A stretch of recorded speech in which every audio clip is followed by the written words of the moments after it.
Hi, good morning all. I will request everyone to keep off their mics, please.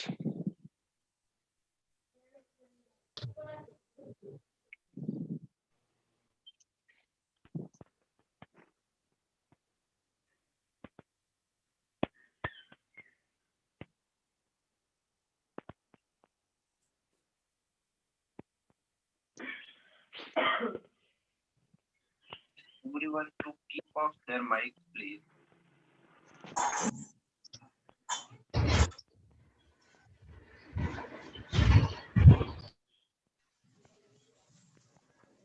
Hi, Dr. Veer, are you able to hear me?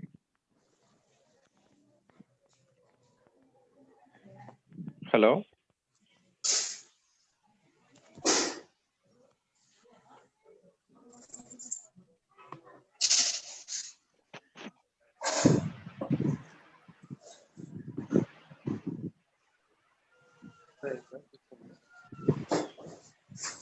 Hello. Hi. Hello. Good morning, sir. Good morning. Hi. Sir, this is sir. How are you, sir? I am good. Dr. Vishwanath Swami, Principal KLE College of Pharmacy, Hubli. Hello, sir. Hello, sir. Sir. Good morning, sir. Good morning. Very good morning, sir. I will ask all the participants to keep off their mics, please. Please keep off your mics, guys. So, we will not face the disturbance. Yeah. Hello, sir. Hello, sir. Sir, once after the inauguration, just I will brief you about. Yeah, I will open my. Yeah, sure, sir. Good morning. Yes. Yeah, please. yeah, sir. Yeah, sir, I will brief about our institution and our university. Sure, sir. 5-10 minutes. Please, sir. Please. And if you are permitted, I will share some few slides about our. Yeah, sure. Definitely. I will. I have said. I have permitted, sir. Please, sir. Yes, sir. Please. Once after introduction. Yes, please, sir. Yeah, sure, sir. Sure. Yes, sir. Yes, sir. Shall I share now? Just will check it once, sir. Yeah. Yes, sir.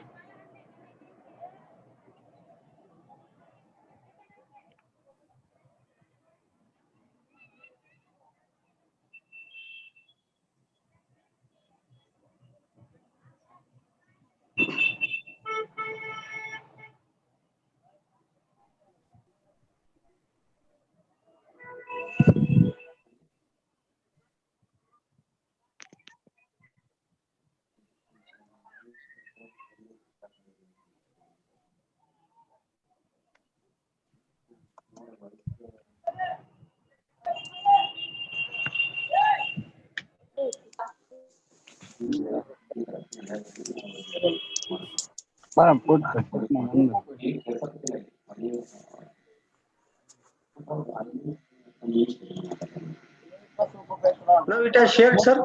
Yes, sir. It is visible. Visible? The Yes, KLE visible. College of... Yes, sir. Yes, sir. Visible. Yeah. Thank you, sir. Thank you. So you are in native of Manipal, sir? No, I am actually from North India, sir. Oh, nice. Sir. But I am staying in Manipal for last 10 years. Oh, nice. And Yeah. I came to know your the sincere and hard work, and as well the struggle hard for the placement of RMD students, especially by our Dr. Veer Kumar Patel. Oh, yes. And He's a we good have friend tried of lot mine. before that also. We'll Oh. plan to invite you for to introduce our students and our institution.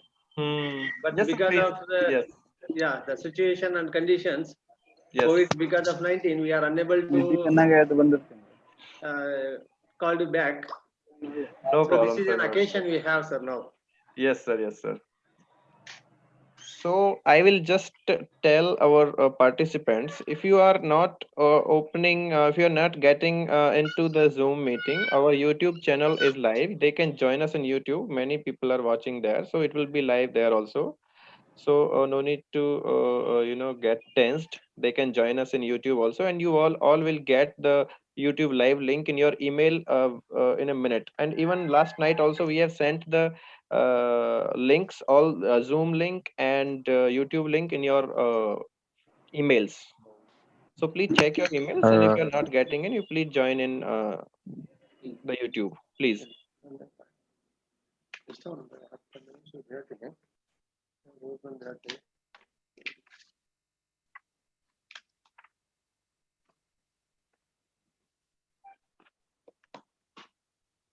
So shall we start? Yes, sir. Yes, sir. Yeah. So sir, would you like to start, or shall I start? Better you start because you are the Yeah. host. Yes. Yes. I will do it. I will Yes, welcome sir. and I will do it that part. Huh? Yes, sir. With Please. your Yes, sir. permission. Yeah. Yes, sir. Please. Uh, Good morning, everyone. I would like to welcome you once again for the today's one-day workshop on international careers and pharmacy licensing opportunities, jointly organized by KLE College of Pharmacy, Vidyanagar, Hubli, and CliMed. Dr. Ajit Singh, Dr. Ajit Singh, cardiology, co-founder and the CEO of CliMed Research Solutions, India. Dear students, the intention of this workshop is main aim to make our PharmD students especially and other pharmacy graduates to get the job opportunities in and around the abroad. For that, what are all the challenges in the international pharmacy careers and the procedures to get the licensing for their job opportunity in their various countries. With this, now I would like to introduce our society and as well as university as the founder of our organization. The KLE College of Pharmacy is the constant unit of KLE Academy of Higher Education and Research. Belgavi is deemed to be university and placed in A category, accredited A grade by the NAC in second cycle and placed A category by MHRD, the government of India.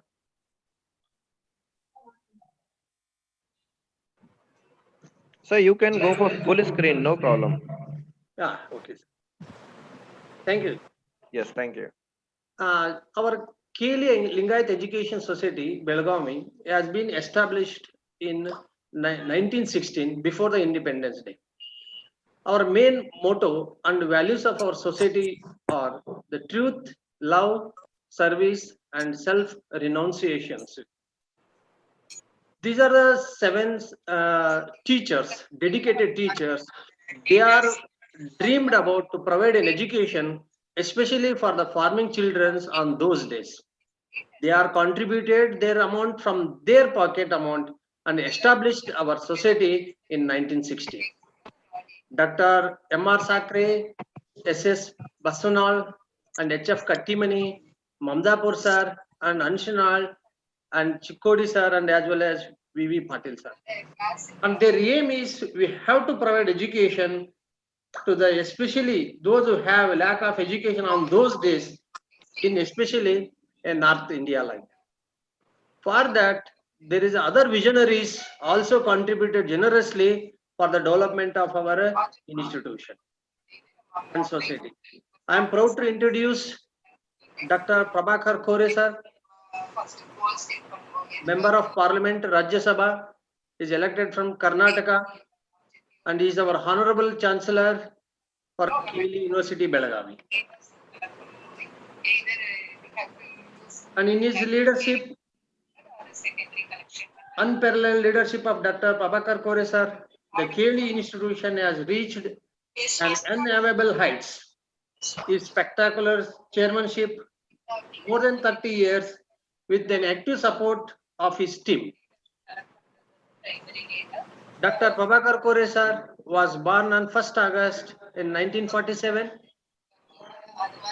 and in his tenure, he has various positions for the development, and he has contributed good development for the as an advisory members in the various committees. Just I want to say some few about that Ministry of Health and Welfare, the Ministry of Defense, and Ministry of Food and Industrial Technologies, and Ministry of Skill Development, and as well as internship.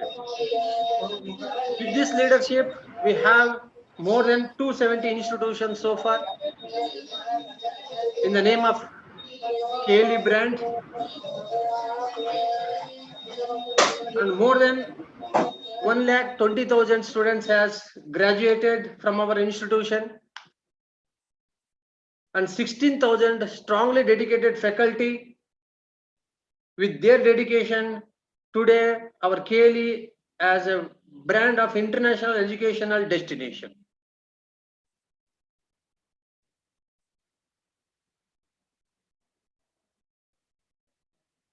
So these are all our milestones during the couple of years. More than 270 institutions, and the total number of teaching staff have more than 16,000, and 1,10,262 students are completed their graduation and post-graduation in our institution. And this is as a certificate of accreditation. Our university has been accredited with A grade by the National Assessment and Accreditation Council, by CGPA of space of the 4-point scale 3.34. And our institution is also an accredited with NBA and is get reaccredited recently from the 2019. Dear participants, I am very proud to introduce one of our an eminent and honorable Vice Chancellor, Dr. Vivek A. Savoji sir. He was born on 6th October 1964. He's completed his MBBS and MS in surgery. He is an alumnus of Indira Gandhi Medical College, Nagpur.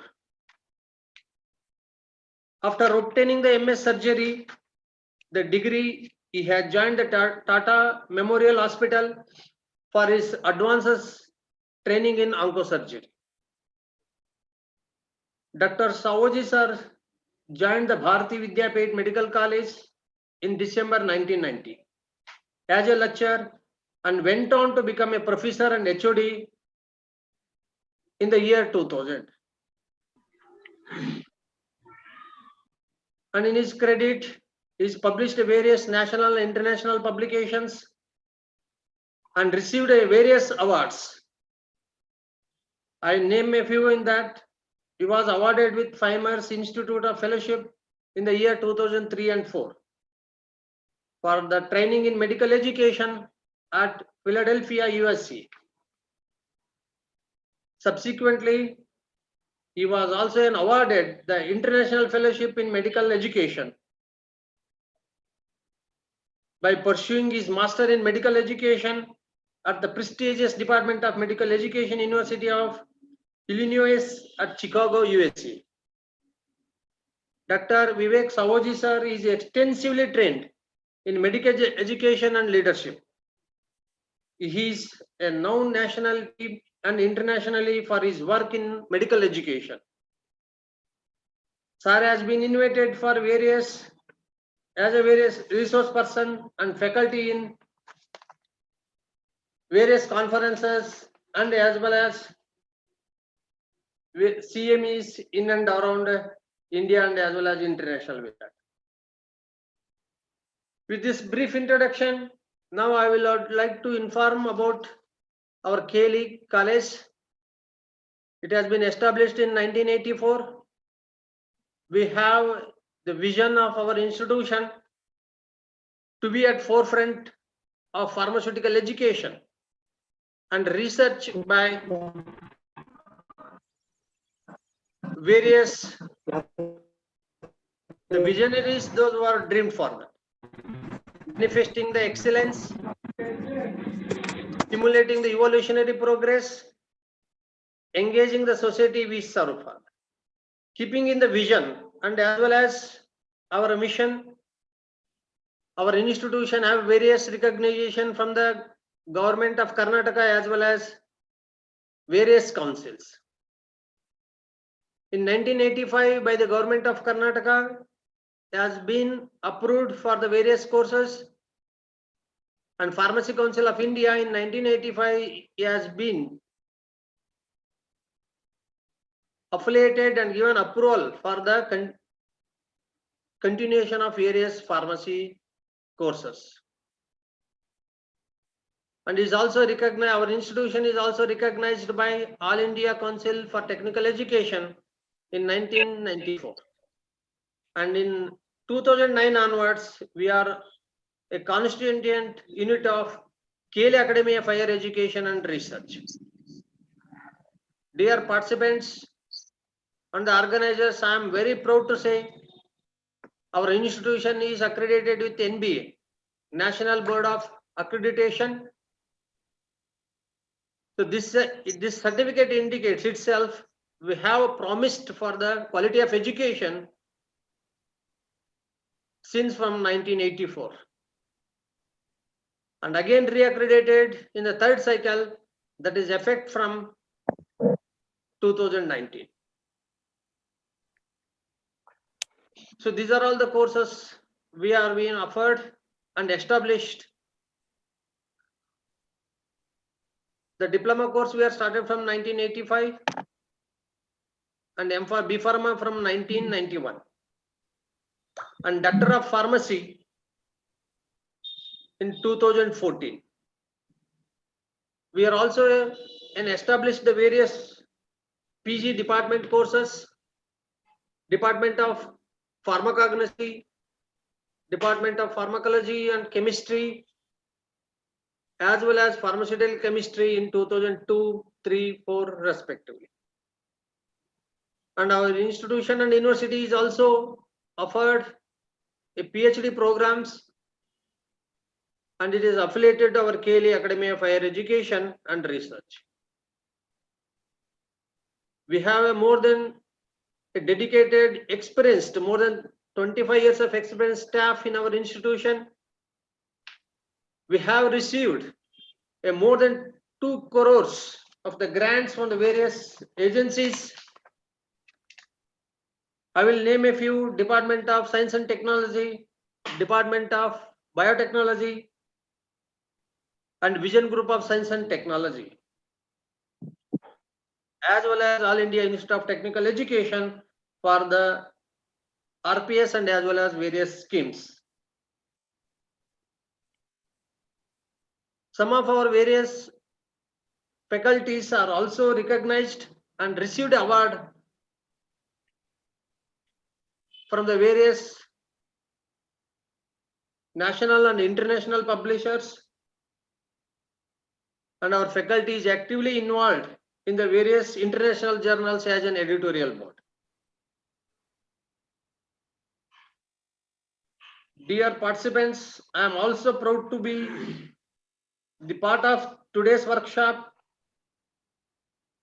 and especially our Department of Pharmacy practice faculty, they're actively involved to provide the various knowledge, to share various their knowledge and skill to our PharmD students related to the Drug Information Center, patient counseling, medication adherence, pharmacovigilance. Apart from that, we have a good library facilities as well. And our dedicated faculties are also developed a various e-content modules and video lectures that is helpful for all our pharmacy graduates and as well as ongoing students. They uplift their education and knowledge by going through our videos. And all videos are available on our college website and some of them also in the YouTube. We have received more than 1,000 likes from each video contents as well. Apart from that, our institution and university has generously provided the huge amount for the development infrastructure and as well as instrumental facilities in our institution. And we have our own hospital in KLE. And we are also having an MOU with Karnataka Institute of Medical Sciences as well as Vivekananda General Hospital and KLE Suchuraya Hospital. So these are all our dedicated pharmacy practice teachers. They are involved for the and actively involved in organizing the today's workshop with the help of Dr. Ajit Singh. Now I request our faculty to continue the process. Thank you. I congratulate on behalf of today's workshop on international careers and opportunities. Thank you very much, sir. Thank you, sir. Thank you, one and all.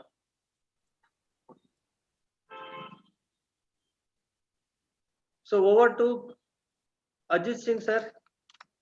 Sir, Dr. Veer is here. Yes, sir. Yes. So he can take over. No problem. Yeah.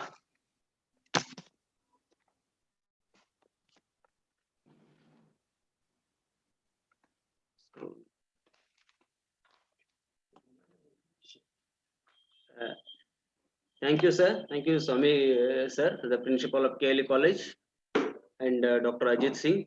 So I welcome all the students for the today's one-day workshop. So just I will a brief introduction about the CliMed. The CliMed research solution is a rich organization expertise in providing highest level of a research solution. So in terms of a clinical research, pharmacovigilance, and even medical writing and data analytics. Even though the CliMed, the various courses are running successfully under the CliMed Educational Society Services 90-day certificate course in basic of a cardiac pharmacology. So basic of cardiac pharmacology is one of the record breaking in the India with more than 9,000 of the admissions. It is one of the record in the CliMed, sorry. So once again the CliMed Careers Council, the pharmacy students about the international career opportunities and pharmacy licensing examining till date. CliMed Careers has a USA, Canada, Australia, New Zealand, and UAE in their bucket.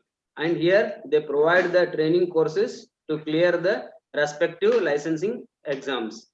So this is a brief about the CliMed research solutions. So once again, I welcome all the CliMed research solution co-founders and founders. Thank so you. with this, I'll brief introduction about the Dr. Ajit Singh. He is a co-founder and CEO CliMed Research Solutions. So I'll give brief introduction about Ajit Singh.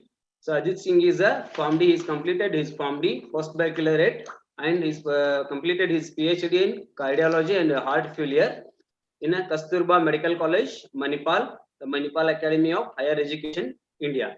So, sir also awarded National Director of Research, World Youth Heart Federation, and sir is the principal investigator in a Manipal Heart Failure Registry, that is MHFR KMC Mahe. So, sir is an entrepreneur who wants to change the perspective of research in a pharmacy practice. So, this is brief introduction about the Ajit Singh, sir. So, I'll hand over to Dr. Ajit Singh, sir. Thank you very much, Dr. Veer. And first of all, I would like to thank the whole staff of KLE's Hubli and the KLE's KLE Academy of Higher Education and Research Belgavi, and the host, our host KLE College of Pharmacy Hubli, who are taking care of the complete workshop today. And I will definitely go with our chief patron of KLE, Dr. V.A. Sauji sir, Vice Chancellor. I would like to thank our patron, Dr. V.A. Kothiwale, Registrar, KLE, Academy of Higher Education and Research, Belgavi. And then the most welcome and very much thanks to our principal, KLE College of Pharmacy, Dr. HMV Swami sir. Thanks for the nice introduction, and thanks for enlightening the KLE's glory around the world in India. So thank you very much, and thank you, Dr. Veer, for organizing this workshop in KLE. And I hope all the participants will learn about the international careers, about the international pharmacy licensing exams. So they will.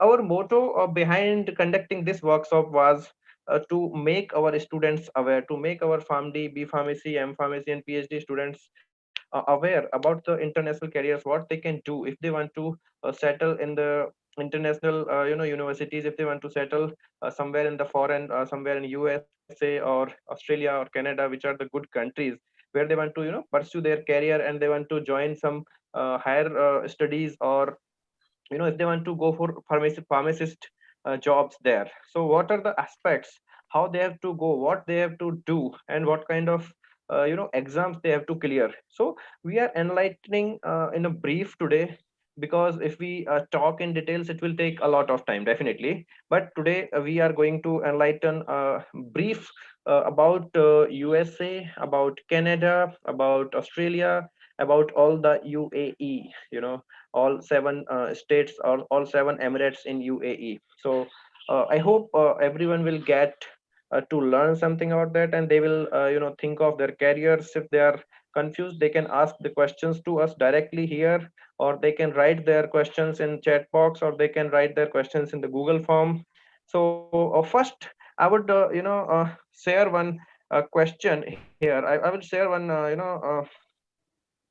questionnaire here.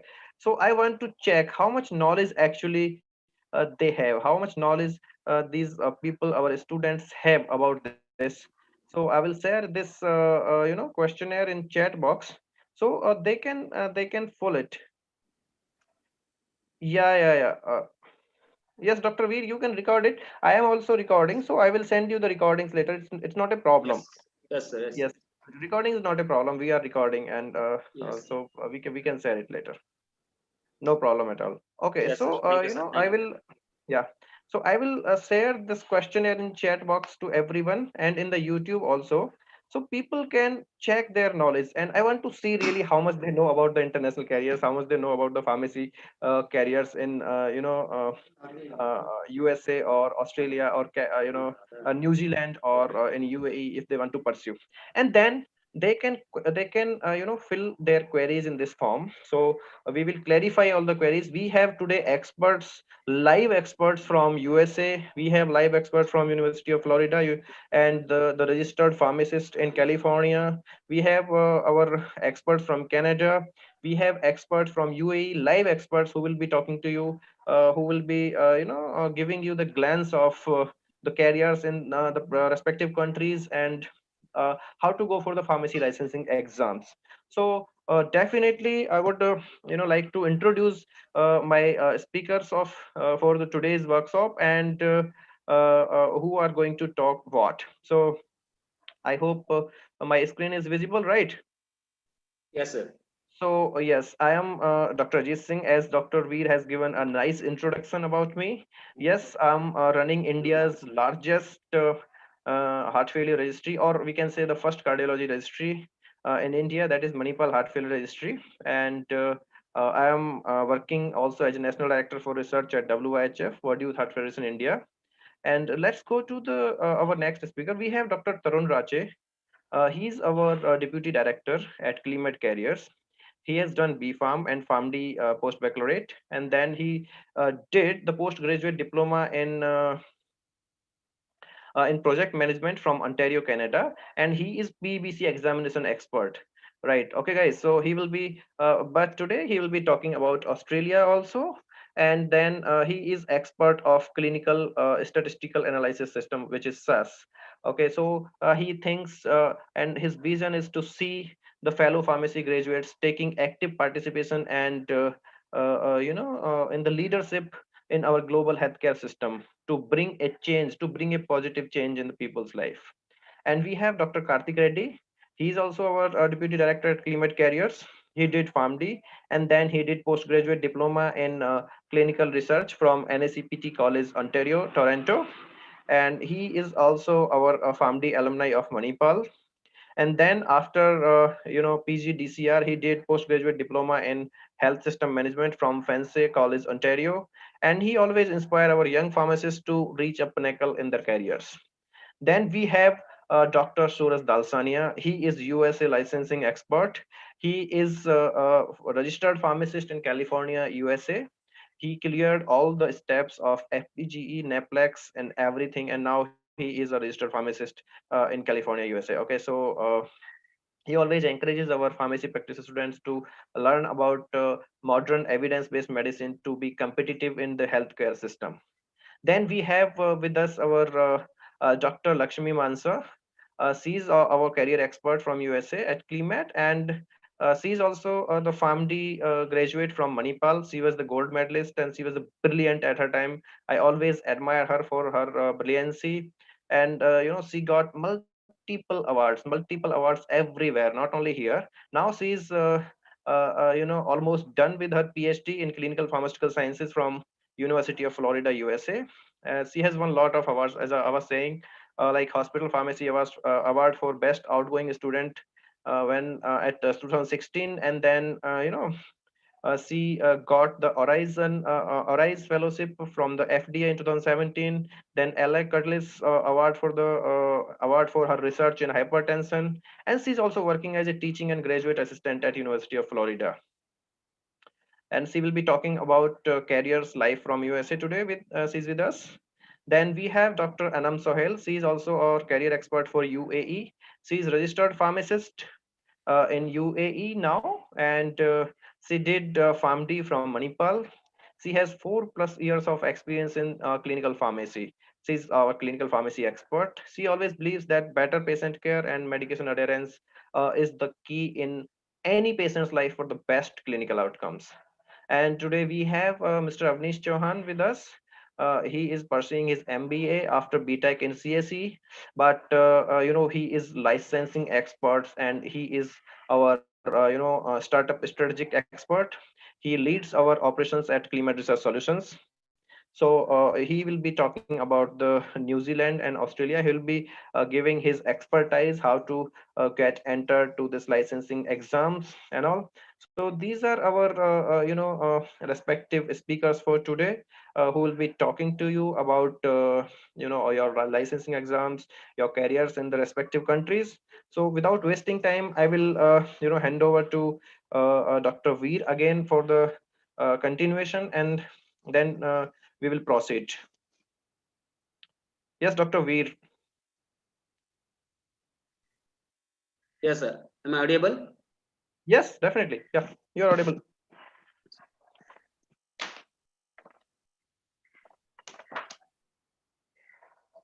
So you are the first speaker, sir. No, we have Dr. Suraj Dalsania with us as a Yes, sir, first sure. speaker. Yes, yes. So Yes. as I was just introducing, so I will invite Dr. Suraj Dalsania to start with the USA pharmacy licensing exam. Then, after Suraj Dalsania, I will invite Dr. Mansa to talk about the USA carriers. So, Dr. Suraj Dalsania, welcome. And I hope it is a night there. Yes, definitely. We are disturbing at the night around 10 o'clock, but I'm sorry you have to do it for our students. Dr. Suraj Dalsania. Yep, I'm here. I'm here. Hi, good morning from India.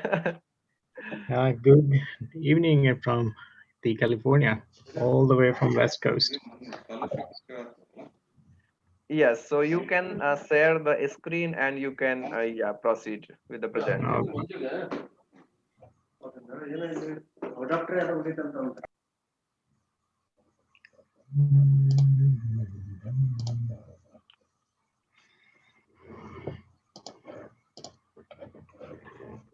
All right, I hope you guys can look at the screen. I tried my best to share the screen on your Yeah, yeah, it is visible. You can go for the full screen. screen now. All right, let's see. Where do I do? Okay, there you go.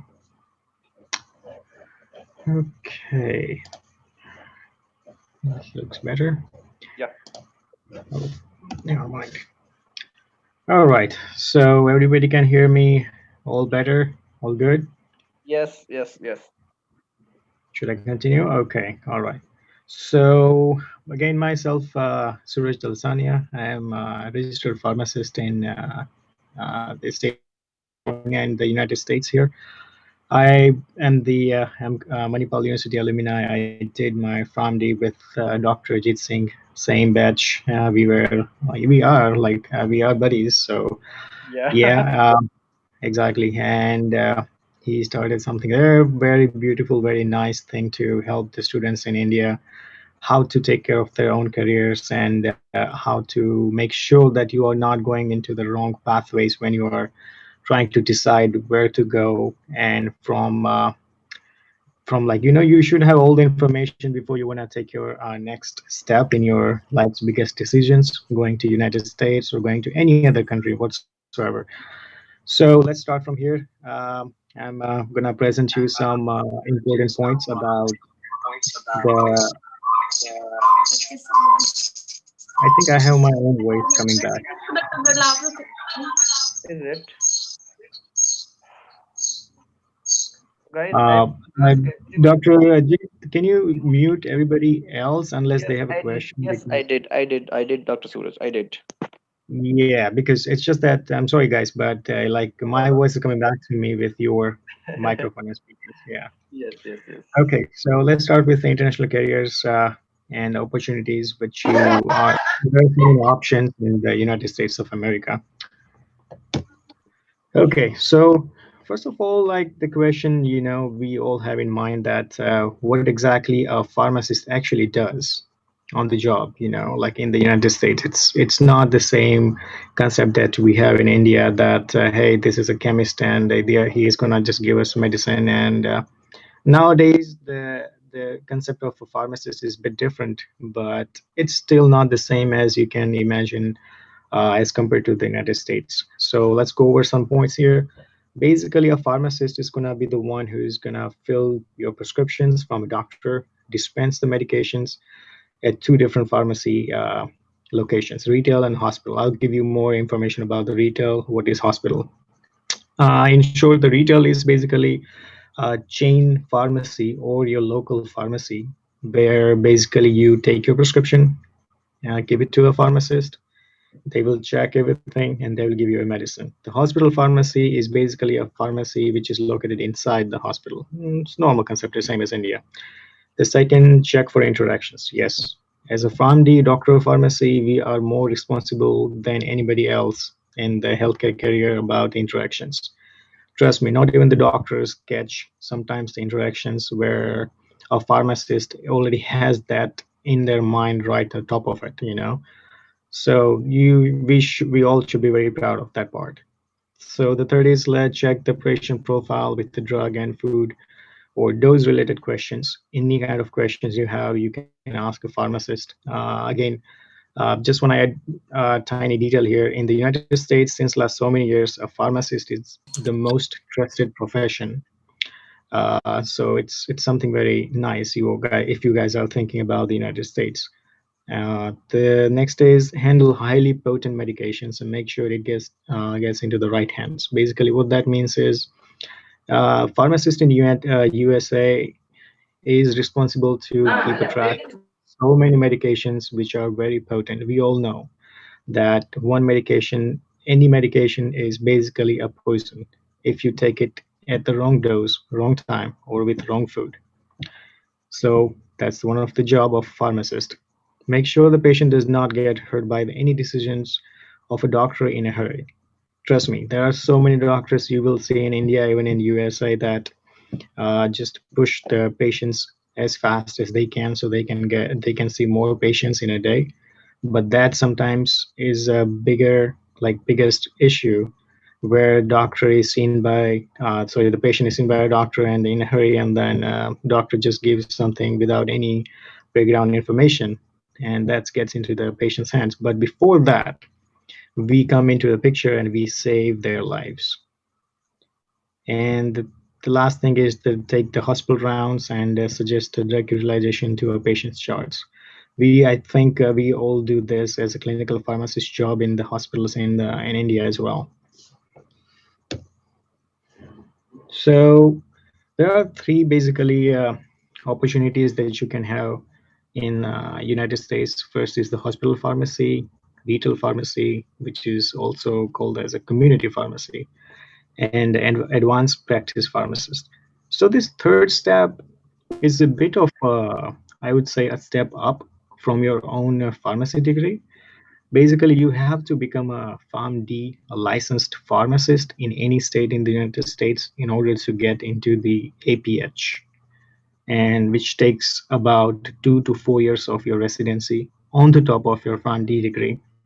And you are going to be specializing in any of the subjects. Let's say, you know how we have a doctor who is a psychiatrist, we have a doctor who is oncologist, we have a doctor who is specialized in something else.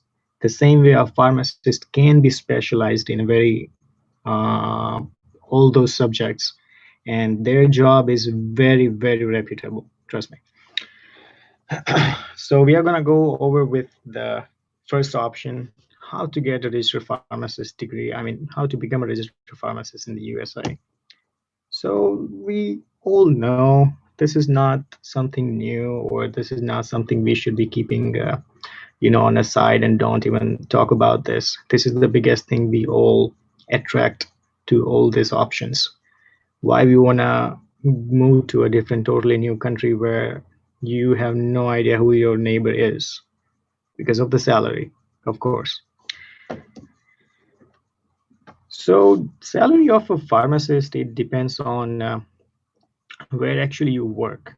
Let's say retail pharmacy, they give you more money, which is about 80,000 to 110,000, uh, six-figure salary up a year. Usually they are hired as an per hour base of a payment, but most of the time you will see these figures. Hospital, excuse me, the hospital pharmacist makes a little bit less sometimes because they have more hours and they can work in a very different environment as well. And the third option, I just put it as an option as a pharmacy technician, because I'll tell you why you need to know about the pharmacy technician at the end. Your salary depends on so many parameters, like which state you are in, which pharmacy you work for, and which city or state you work. Since the quality of life depends so much on where you are, you must know your final destination. So I have this example here that let's say you decide to settle down in the state of Texas. They're here in the US, as some of you already know, that every state has their own rules and regulations, and on the base of that, you are gonna be the one deciding where you wanna go, and on the base of that, your salary or your basically quality of life differs. And let's say Texas, they have very low income state income tax, And house to buy a house in Texas, it's cheaper too.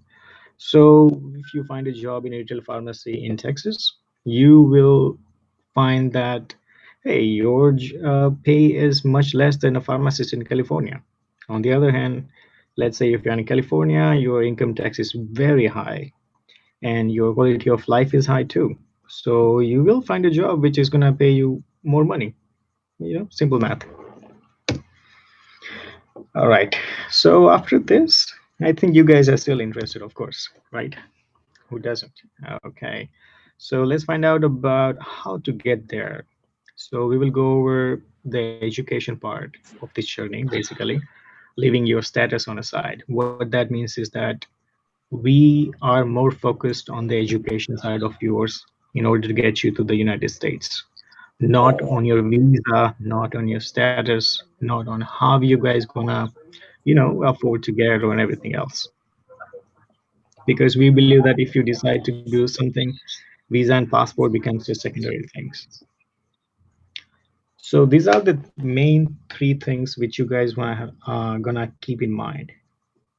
First of all, you start with the evaluation. ECE stands for Educational Credentials Evaluation. The second thing you're gonna do after the evaluation is the FPGC certification with the qualification that you're gonna achieve after passing the FPGEE and TOEFL. The third step, after finishing your hours respecting to your state, you're gonna do NAPLEX and MPJE, and then you become a registered pharmacist.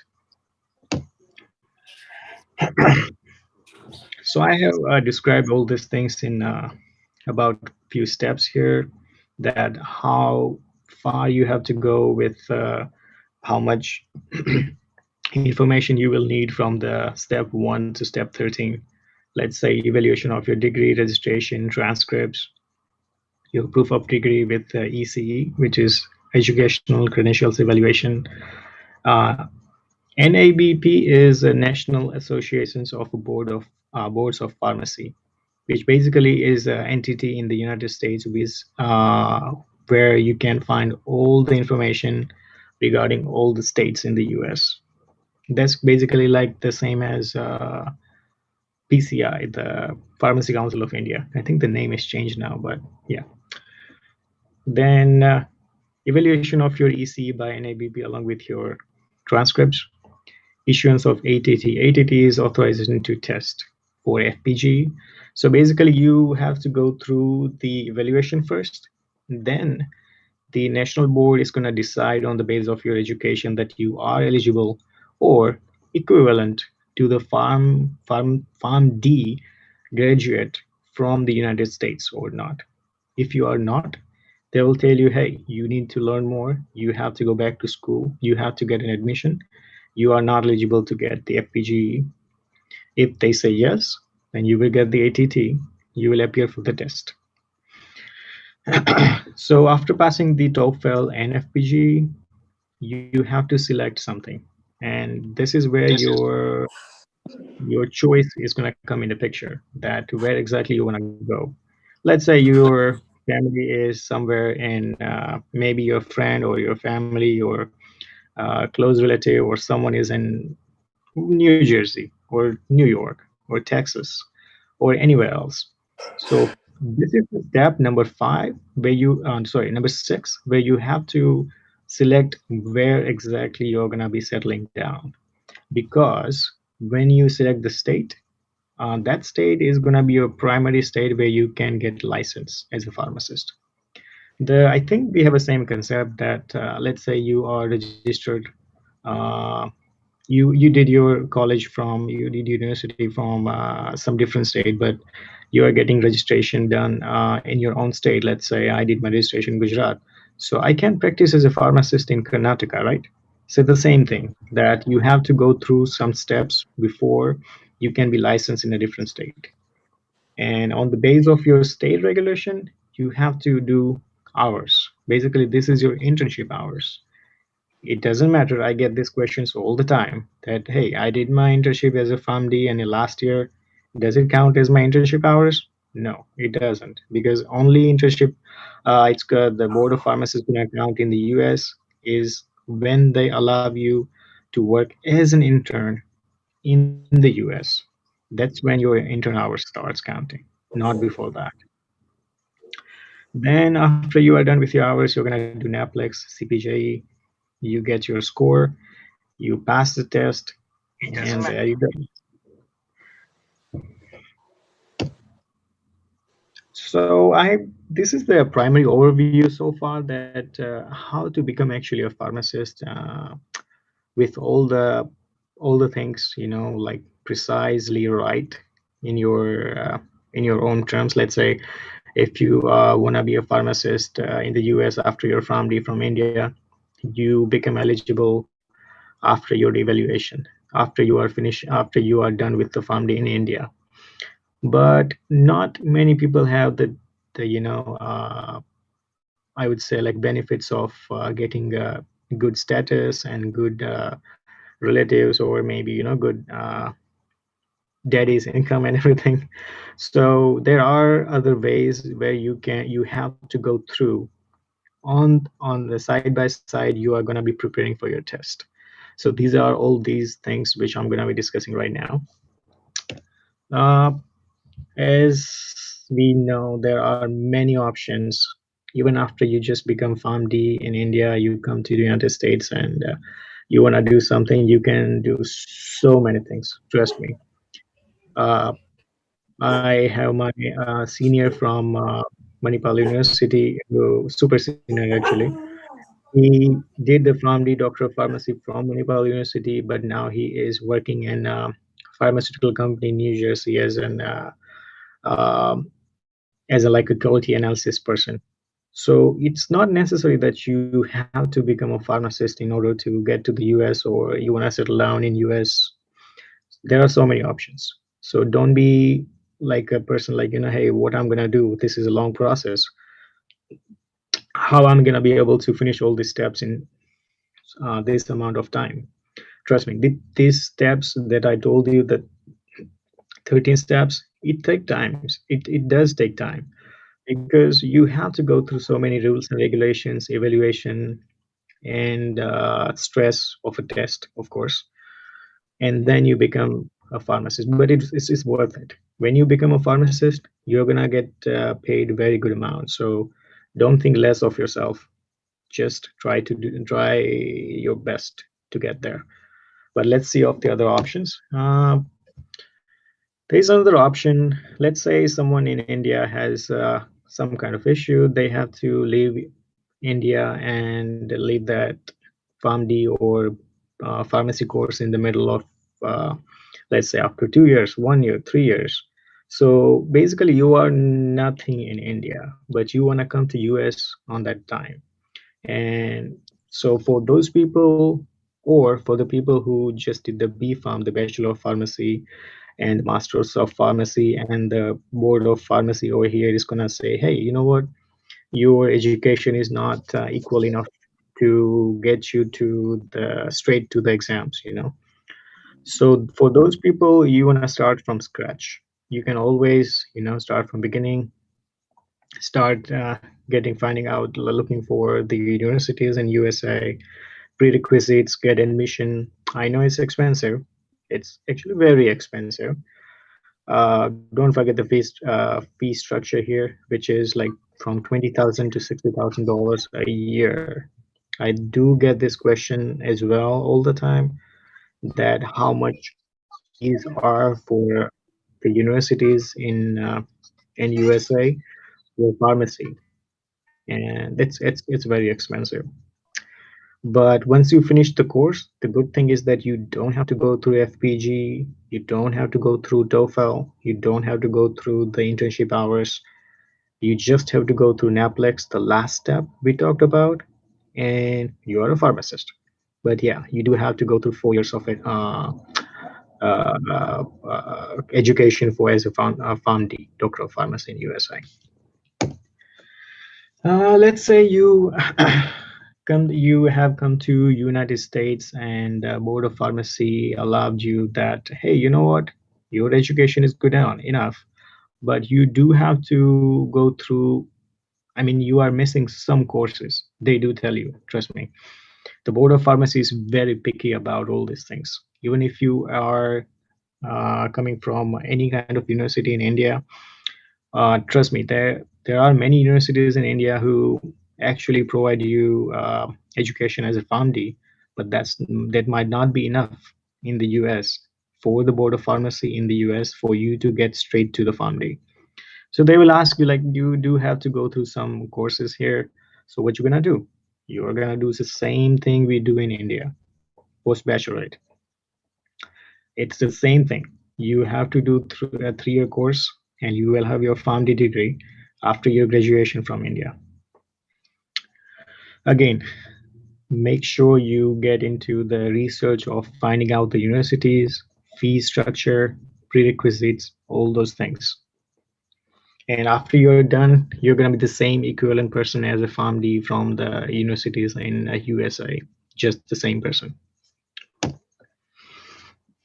The third thing is the student visa. So both of the above options, it's not the feasible option for most of the students from India because they are coming to USA without any like like not everyone has gonna be having a green card or citizenship or relatives everywhere. They are going to be filing for them and stuff. So this is the option most of us going to be using is a student visa. If you plan to do this, please do your research again because there are so many changes have come to the student visa structure in the USA nowadays. If you guys are not in reading the news or something, I'm just give you the overview right now. There are the few hours, I would say, a few days of election results are going on right now, and it looks like Joseph Biden is winning. But uh, I'm telling you this election results over here because it does matter for the students or for many of you who wants to come to USA in next 1, 2, 3, or 4 years. Because that next president of the United States is going to be deciding your regulations as a student visa person. So yeah, it does matter that you know what's going to happen as an president of the United States too. You have to know which state you want to go to, which university you want to get admission, course fees, because again, I said it's expensive, and visa fees and visa structure restrictions. The main thing I get the question about is like, so how many hours I can work? Because everybody wants to earn money side by side when they are doing the visa, the study thing, So it depends on the university and the state regulation again. You do have to do your research on that too, that where you want to go. There are thousands of universities, trust me, guys. And you have to know that where you want to go, which state, and how. Just think about the big picture. Whenever you want to pursue something in the US, always think about the big picture, not like what you're going to be doing in 2 years from now. Think about, let's say, 5 years from now, you want to be a pharmacist. You want to start earning good money. Then start planning for 5 years, not for 1 year from now. The other option we have here is PharmD. Now, I don't know if you guys know about this or not, but we have so many students from Manipal University or any of the universities in India actually who did the PharmD Doctor of Pharmacy from India. They came here on the base of a student visa and they got into PhD. Yes, doing PhD after PharmD from India is good option, and you can get into the PhD, of course. But that's one of the thing you wanna do when you have time. Let's say like it's a long course. I think we have one of the speaker here who is a PharmD, so she might tell you more about this. I don't want to be a person who gives you false information because I haven't done PhD. So, but I just know about this that you will be doctor as a your title will be doctorate after you are completing the PharmD in USA. And the good thing about this is that you will be earning more than enough income while you are doing PhD, because you are going to be working as a, I would say, like a lecturer in the same university, and you can do your research side by side. The only thing is that it takes a while. Your PhD, of course, is a 5 years or so, or maybe 4 years, depending on your subject where you wanna pursue your PhD from. So it depends on that. So do the calculation, do the math before you get into something. And the last thing is that work while you study. Now, I'm here to tell you all this not because I'm a pharmacist and I just want to help you guys for the education background only, but all of us coming from USA has very different background. So let's say if you are coming from a family where you know that you want to pursue something very good in USA, but you have less backup. In those cases, yes, you are gonna be working while you are gonna be studying. So for those students, I wanna say yes. Try to find all the options you can to work in the USA while you are gonna be studying, while you're gonna be preparing for your test, while the evaluation is gonna go through. And of course, we will help you as CliMed, Dr. Ajit Singh, me, myself over here, Dr. Tarun Rache. We have so many people here like who can definitely help you in all the aspects of your educational background, basically, because not everyone is gonna have a golden spoon in their hands. So try to find any kind of job, technician job, at least gonna pay your bills. You don't have to get money from India every single month just for your food. Uh, pursue a small course. Maybe that's one of the option for many people. Like many students come from India who do a little bit of study first, and then they go for the evaluation side by side, and they also go for the preparation of your test FPG side by side while they are pursuing a small course, which is about like a year or two. And on the base of that, you can just work also like 20 hours a week or 30 hours a week, 15 hours a week, whichever you are comfortable with. The other thing is that exposure of this world that you are going to be learning from while you are studying on the real world side, like I'm talking about like a real job as you are getting paid from a company. That actually is one of the very good experience as well, which is going to help you when you get your license as a pharmacist in USA too, because you do have to get that experience of a real world. You are not going to be a person like, what, I'm going to study for 2 years, get everything done in 2 years, and then I'll see what the USA I have to learn about the real life thing. That's not going to work that way. You have to do side by side. Too many steps.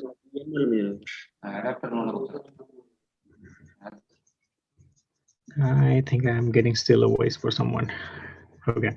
Too many steps? Yes. This is why we are here for you. And it is a long, hard way to go, but we can make it easier, not shorter. Trust me, we don't want to make it shorter. And there are so many legal and illegal ways to make it shorter, but that's not what we are here for. At the Clements, we are going to help you with all the aspects and mainly focusing on your education. And this is what we are, guiding you to achieve your goal, full guidance and support in getting your admission in college and course of your choice, evaluating your eligibility for exams, document evaluation. Yes, this is a very important part. Trust me, guys. Documentation evaluation in the United States, it may take a while. In my case, personally, I'm talking about myself. It took me about 7 months for me to get the eligibility from the National Board of Pharmacy. And I'll tell you, like, in brief, that what exactly happened. But no, it's not. Might not be a good time. I think I'm already out of my time right now. Okay, preparing for your licensing exams, specific exam oriented training. These are all the things we are going to be helping you at CliMed. And this is the contact information, Dr. Ajit Singh. And thank you so much. Over Thank you, to Suraj. Thank you very much for a wonderful, presentation and the insights about the USA exams and the careers in USA. So, guys, you are open to ask questions to Dr. Suraj Dalsania. I have few questions from YouTube, so I will ask. So, Suraj, they want to ask, uh, Mhm. is the PharmD compulsory to go for the USA licensing exams? Can't we go after a B Farm or something? PharmD is compulsory. I wouldn't say compulsory, but it's actually one of the safest option you can go for. So in USA, they do look, the National Board of Pharmacy, they do look at the length of your duration of your course. Let's say it's 4 years, which is our basic Bachelor of Pharmacy degree in India is, which is too short for them to, for you to make it eligible for the exams. So you do, it's better to have at least MPharm or PharmD is the best bet you can go for. And again, so they do the evaluation on the case by case. What they say, the word is case by case evaluation. What that means is that you are going to be sending them your documents. It doesn't matter, even if your batchmate has sent the same documents, he might get eligibility, but you might not. So make sure you are getting the right documents and you are sending the right things to them. And they do look at your case on your own case only. They are not going to be comparing someone else's with your case. That hey, you know what, this guy has more education than this. Let's make him eligible. No, they have their own book of rules, and they are going to go by that. Okay, so next question somebody is asking, is there no job opportunities after B Farm? For B Farm, of course, there are opportunities. You can be anything, as I told you. Like you don't have to be like saying that hey, I'm just a B Farm, what I'm gonna do in USA. Yes, you can do so many things. As I told you, like since you have a B Farm, come here, do some small course side by side, do your education, and also you can get the post graduate here as well. The same thing after B Farm. Okay, so the next question here is, do we have to study further after 6 years course? Study further after 6 years. What does it mean? I mean, for the licensing exams, I feel, I mean, they're asking about the licensing exams. Should we study after our 6 years course for licensing exams? Oh, study for the exams? Oh, you Yeah. have to. Yeah, yeah, yeah, yeah. Don't even think about that. Hey, I did my family for 6 years, 7 years in India, so I'm not gonna be studying anymore. I'll just pass through the exam like a breeze. No, no, no, no. You have to study hard. You have to study very hard. No, I think they're asking like some any specific course they have to do after 6 years course in India for PharmD. I mean, for the licensing exams in USA. Do they have to? After 6 years, so it basically, so what if you guys are asking the MPharm student, Master of Pharmacy students, again, it No, like there after is like after PharmD 6 years, 6 year PharmD course. No, you don't have to study anything. Once you get your Pharm D from India, from the basically your degree of pharmacy, doctor of pharmacy from India, you become eligible to apply any kind of evaluation in USA. Okay, so Krishna is asking, what about M-Pharm students? What they have to, what should they do instead of doing PharmD again? Instead of doing Pharm D again, if you it depends on which subject you did your MPharm from. Let's say you did your MPharm from pharmacy practice, which is one of the very good subject nowadays. If you did the MPharm from pharmacy practice, you there are more chances of you become eligible to just go for exam after the evaluation.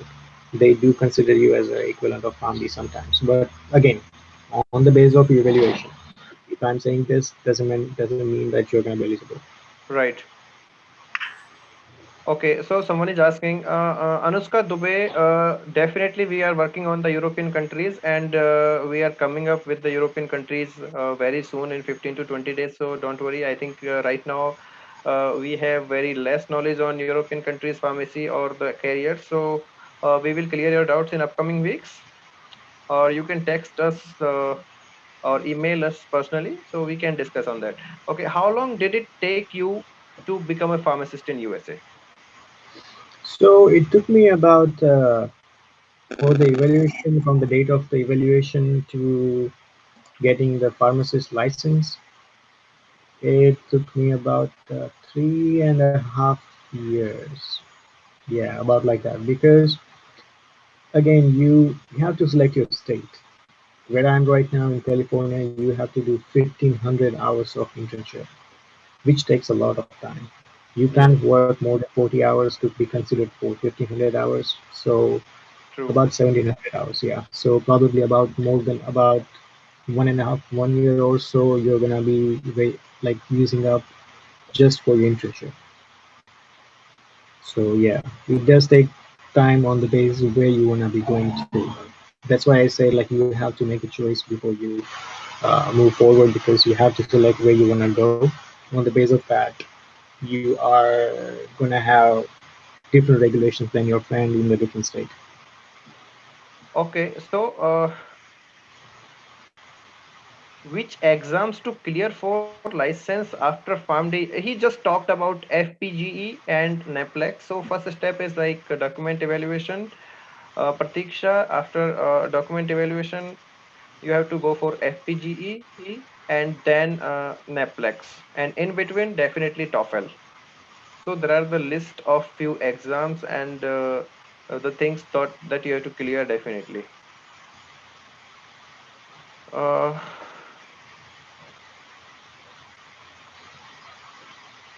can you please tell us the pharmacy career opportunities other than in retail or hospital pharmacy and how to go about it? For example, in pharma companies, pharmacovigilance as a PharmD. So in the USA, there are many, not many industry, I would say. Like, there are very few places where use the word pharmacovigilance. Basically, pharmacovigilance is the word you use in the hospitals mostly. And other than most hospital and retail pharmacy, you do get a chance to go to a pharmaceutical company in research, because you basically are a doctor of pharmacy.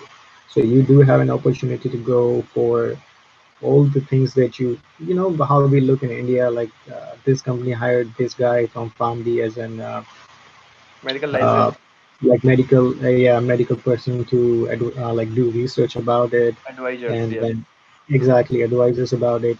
There is a big list of things you can do as a PharmD, but you do have to get a PharmD, trust me. Yes. So, next question, sir, is it possible to get lateral PharmD degree after we complete B Pharm? Definitely. In US, Yeah, they you can can. do. You can definitely you can. Um, okay, done. Any more questions? I will just see. I will just read and I'll tell you if we can do it. What all I should study for the entrance examination complex? What is the syllabus? Samita Sale is asking about the syllabus. Syllabus we cannot describe in a little time constraint. So you have to, you can email us, Samita. We can definitely talk on the syllabus of PEBC and NEPLEX. We have all the syllabuses with us. Aisha Elias, what skills should Indian students focus on to become a successful clinical pharmacist in USA? That is a perfect, fantastic question. I think you should talk, Suraj.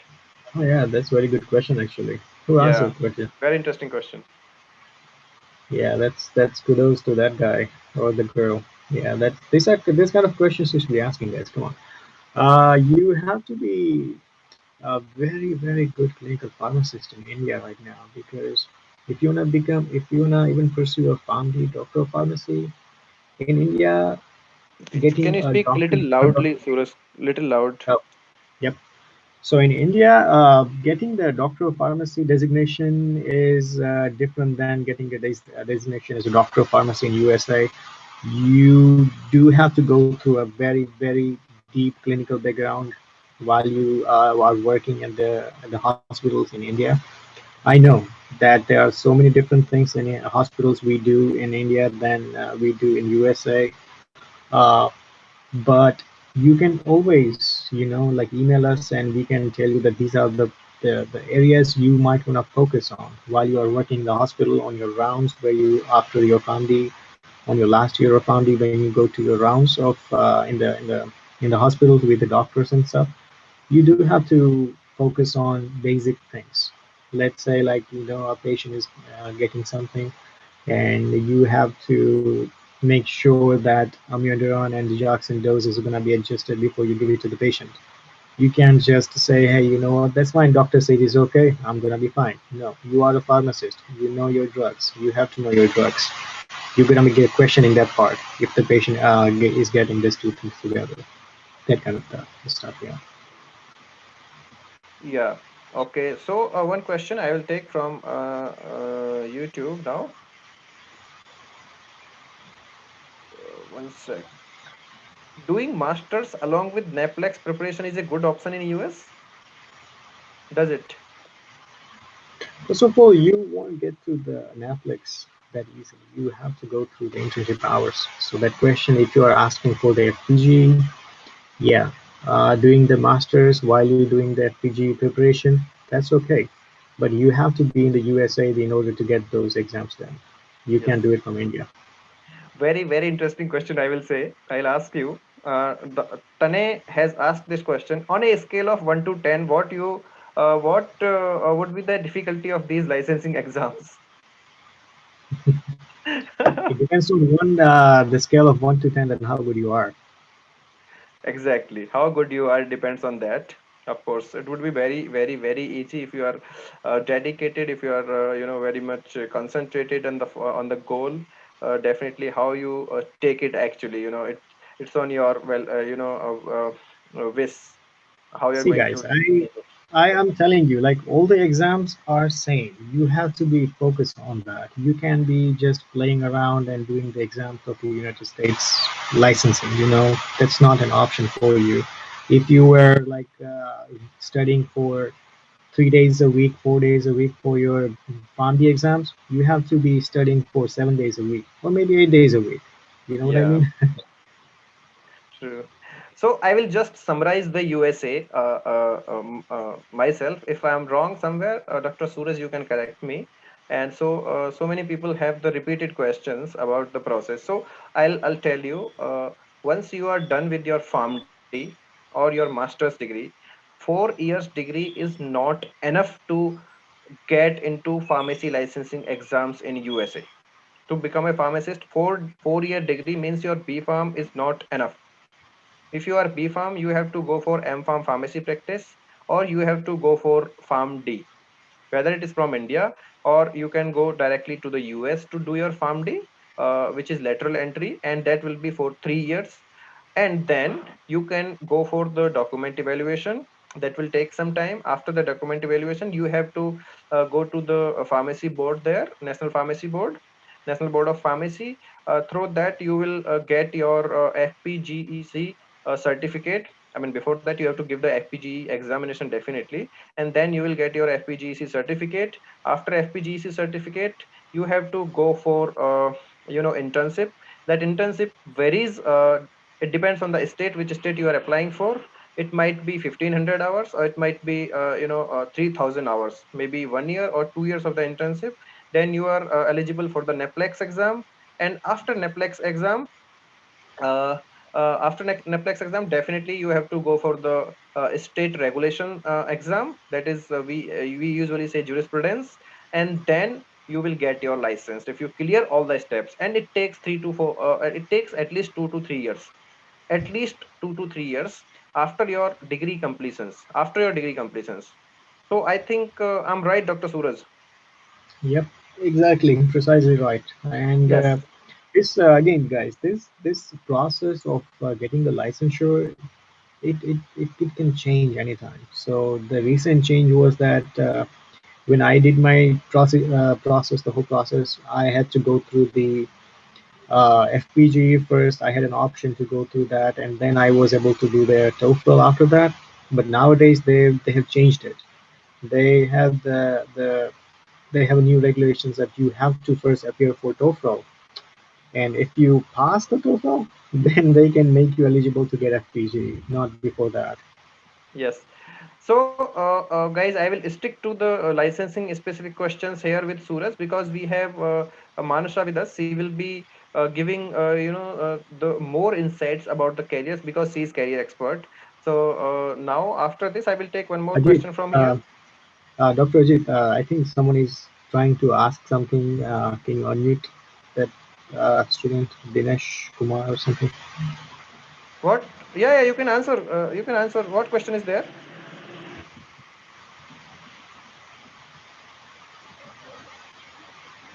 Uh, I okay. think So, Dinesh wants to ask a question, Ajit. Dr. Ajit. Yeah, yeah, yeah. Go ahead. yeah, yeah. Dinesh, you can unmute and ask. Yeah, Dinesh. Hello, sir. Am I audible? Yes, you are audible. Yes, you are. Go ahead. Yeah. Thank you, sir. Thank you so much. First of all, I Your thank to voice is low, actually, Dinesh. You can speak louder. sir. Am I audible now? Yes. Yes, you are. First of all, I thank you, Suraj sir, for sparing so much time in giving such insightful information regarding the NAPLEX and FPG exams. My First of all, my question is, anyhow we have to pursue, so we have to take some course for doing for clearing the NAPLEX and FPG because of visa issues. Either we have to pursue do MS or we have to do PhD. So while for taking MS, for choosing the university and for choosing the course, if we have articles in our hand, is it really helpful for us to get a good college and good course? Hello. Yeah. Yeah, right, So, right. So, yes, yes. regarding the college and everything, again, so in my slides, I said that you do have to do research. I mean, of course, we can try to help you out on all the aspects. As with CliMed over here, we guys are, that's why we are here for, we were students one time, that just like you, we had all the questions in the world. And I'm glad you are asking the questions. Yes, we can help you with that, Dinesh. But the thing is, like, it's a very, I very think vast Dinesh and is great. Dinesh's question is like, he is asking, is the publications necessary to get into the PhD? Am I right, Dinesh? Sir, a PhD it is necessary, of course, but for pursuing MS, sir, MS I will tell program. you. I will tell you, Dinesh. PhD, it is not necessary, of course, but if you have, it will be an added advantage in USA. Okay, sir. It is not necessary, but if you have, it will be a very best and added advantage if you are going for PhD or MS. But Dinesh, I think you might want to rethink your options, because doing the MS after family from India, and then 2 years for that, 1 year, 2 years for your education, your preparation of your exam, the internship and everything, and then you're gonna go for family for 5 years. I think you will be a bit older after you are done with your education in USA. Better you can go for PhD. Yeah. Exactly. Okay, so guys, yes. So there are a few more interesting questions. I will take one or two, and other things we can discuss with our Manasa. So Hunesa is asking, can we move to USA at our fifth year of PharmD and complete our internship there? And will it be counted as a, PEBC license? I mean, sorry, the FPG or Neplex, other internship before Neplex, what we need? The internship, I just exactly told that it's not gonna be counting, because during my slides I just told you that it's your internship from India doesn't count, guys. Whatever, no matter what you're gonna get a written from your dean, from professor, the head of department, or even the CEO of any company in India, they will not count your internship in USA. No matter what you do in India, you have to Yes. do your internship after you getting your inter license. I hope Krishna, your answer, your question also get the answer. If you do lateral entry PharmD in USA after M.Pharm pharmacology, again you have to go for internship. That years will not be counted in internship. Internship is something which is practical in the pharmacies in USA, and you have to do it anywhere. See, the basic concept is that your internship is going to start counting the day the board of pharmacy will give you your intern license. And you Yes, know what you have to do to get your intern license? Pass the FPG and TOEFL. yes. This is a clear chain. Okay. Yeah. So Bhumika wants to ask some questions. She raises the hand. Bhumika, and before that, Dave or something. You can unmute yourself and ask the question. Bhumika, yes, Hello, sir. yes. Sir, thank you for this wonderful opportunity. Thank you, No Bhumika. You problem. can ask your question to Dr. Suraj. Here, I want to arise a question that, in spite of so much financial problem, we are struggling to study our bachelor's degree, but dreams are up to high up the sky, so that we need to go out of country and earn well, and we need to settle down. Bhumika, I think I understand your voice was muffled, but I did understand your question. You are concerned about your financial things that while you are gonna be pursuing your degree or exams or preparation. Yes, that actually depends very big amount on your how what's your status right now is, how soon you're gonna be going to USA, and how fast you're gonna get the work authorization in USA. What that means is that either you have to get student visa so that you can work at least 20 hours a week, or you have to find a job, which is nowadays hard thing to do, or marry a guy in USA who has a green card. Hello, Yeah. sir. Ajit Hi. sir. Yes. Ajit sir. Yes. Am I Yes. Please. audible? Yes. Uh, Yes. Yes, Audible. you are. Audible. Sir, my request is to all the students, please, whatever you have queries, you can mail either Ajit sir or in my mail ID. So we'll discuss because next further speakers are there. So because of the time short, so I'm Definitely. requesting all the Definitely. students, you can mail personally. The sir will reply you. Yes, yes. So I will take one or two questions for Suraj, because these are very interesting questions, and I think we should clear those questions here. Sure, Uh, sure. yes, yes, yes. So one question, Suraj, here is, sir, these exams are held in India or in US? Where to apply and how to apply? Just clarify in two sentences, please. Yes, all the exams is been handled and completed in USA. You cannot do any of the exams, not even TOEFL in India. If you did the TOEFL in the past, that's not valid in USA. Yes, And the second thing, yes, you have to apply from the National Boards of Associations of Pharmacy (NABP) website. That's where you're gonna get all the information, where to apply, how to apply, and which state to go for. yes. And next question is, sir, can you help us decide what best state can be chosen for those who are new to this? So I think Dr. Suraj has told it depends. Depends on the taxes and depends on the wages. So I feel California has much higher wages and much higher taxes, right? In compared to Texas and other states. So if you want to say, if you want to just enlighten this, Suraj, last If question. if I if I don't have any relative, any friend in USA, and you are just gonna come to USA without any background, I would choose a state where there is a very low pharmacy schools, Yes. because the pharmacists from the schools in here in USA, where they don't have that many schools in that state, if you go as a pharmacist, you will get job easily. Your licensing process will be easy. This is a Yes. general knowledge that like how we say, go to the rural area where there are less doctors and you will get a better job. The same thing. Then you can always move to a different city. Bilkul. Yes, yes, yes, yes, yes, definitely. Your voice. Okay, great.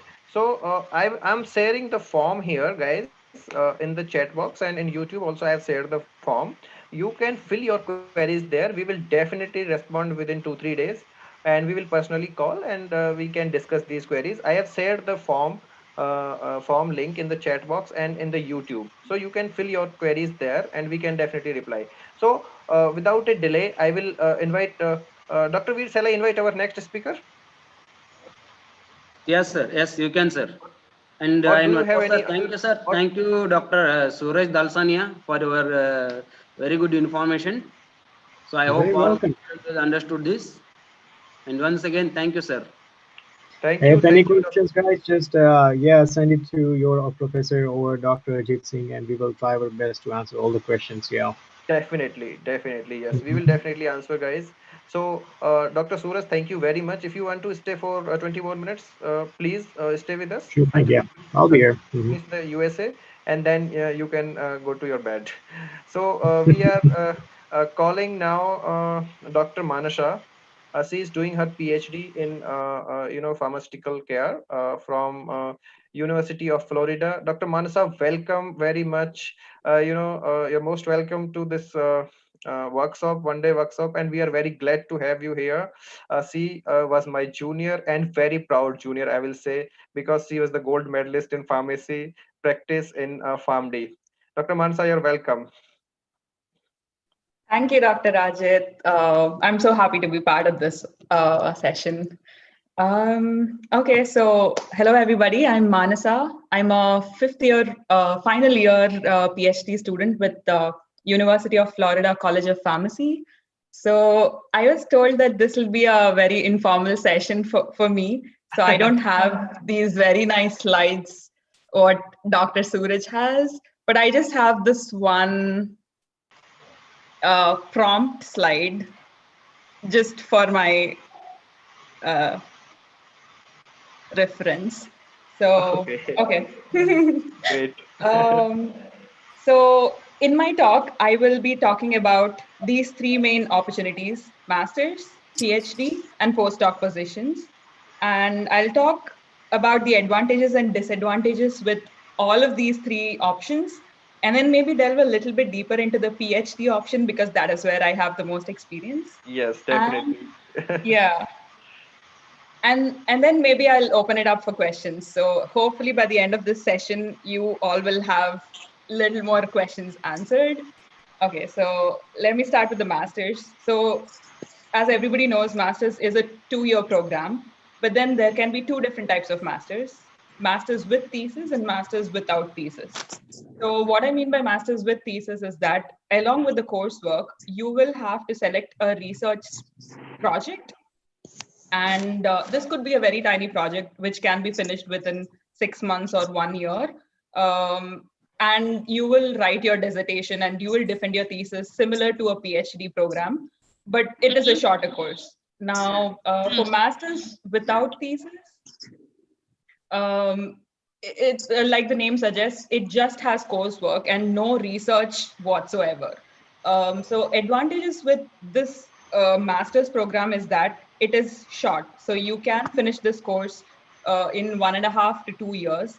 And and another advantage is that the admission process is slightly less competitive than the admissions for a PhD process. And another advantage is that for the courses that you have completed when you are doing masters, can be counted towards your PhD, which if you want to do sometime later in your life, you can definitely transfer your credits from masters to PhD. So that's an advantage. Coming to disadvantages, it is really hard to get a completely funded master's position. It's not impossible, but the percentage of people who get a funded master's position is really low. So you can get either a research assistantship position or a teaching assistantship position if you are a master's with thesis, if you are in that arm. But then it's not mandatory that your professor has to provide you funding, even if you are a research assistant.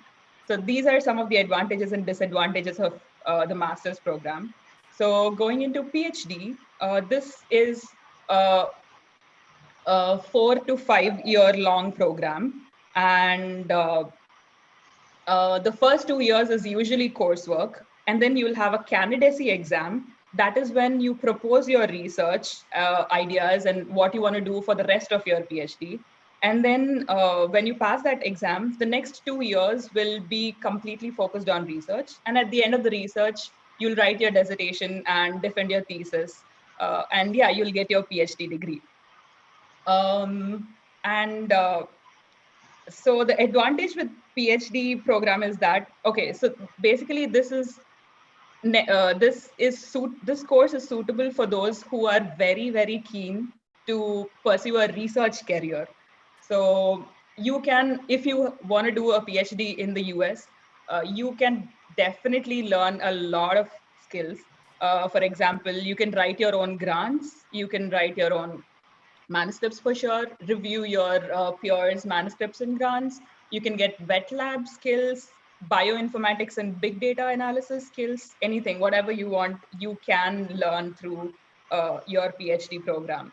And the best advantage with the PhD program is that most of the positions are completely funded. So when I say completely funded, the tuition is totally covered by the university, and you will be given either a teaching assistantship position or a research assistantship position or a graduate assistantship position. So it depends on your CV and your interests. So with any of these three appointments, you will be given a good stipend, and this stipend is enough to cover the living expenses in the US, and it is enough to save up and send back to India if you want to do that. So I would say it is a good stipend to get. And coming to disadvantages, it's definitely the length of a PhD program. I mean, I can imagine the exhaustion the students could face after finishing a 6-year PharmD degree and then having to do the 4 or 5-year long PhD degree. And it's definitely stressful, and you'll have to meet so many deadlines. So yeah, you need patience and resilience and strength and whatnot to finish a PhD degree. So those are some of the drawbacks of a PhD degree. Coming to postdoc, I am not sure how many of you are very familiar with the term postdoc or postdoctoral position. So you can think of this as something in between a PhD position and a full-blown research scientist position. So it's neither a student position nor a employee position. It's somewhere in between. So a postdoctoral fellowship is completely based on funding. So for example, if a professor has already set up an experiment and he has secured his own funding and he needs students to work on that experiment and create the data, that is when he calls or he opens the jobs for postdoctoral positions. So if you are a postdoctoral student, you will not have the flexibility to choose your own projects, if similar to that in a PhD program. So you in a postdoc, you have to work on whatever the professor gives you. So that is the disadvantage. But the advantage with the postdoc program is that it pays almost twice as that of a PhD program. So that's a plus. And the program is also very flexible. It can be from 2 years and it can last for 4 years. It depends on your interest, your mentors funding, or anything in between. So it's very flexible, and you don't have to do any coursework during this time. It's completely focused on research. Yeah, you basically focus on building your research skills that are required, suitable for a particular job that you're eyeing. And one main disadvantage with the postdoctoral position is that they are given a J1 visa, which is the visa given for research scholars or exchange students. So it's hard to work and stay in USA on a J1 visa, because if you have to work in USA, you will have to have a H1B visa, which is the work visa. And to shift from J1 to H1, it is a challenge, because the rule is that you have to come back to your home country and work there for 2 years and then come back and join your job. So that is not always feasible for everybody, right? And another option is you can call for a waiver from your home state. But yeah, these are some of the problems that you might want to think of when you are trying to choose one of these three options. Now that I have briefly touched upon all of these three options, I want to delve deeper into the PhD program, the admissions process, and what to expect while you are doing a PhD. So for the admissions process, The university requires good GRE score, good TOEFL score, a nice statement of purpose, 3 letters of recommendation from your faculty, and your marks list or the transcripts from PharmD. So you have to send in all of these documents through the university's website.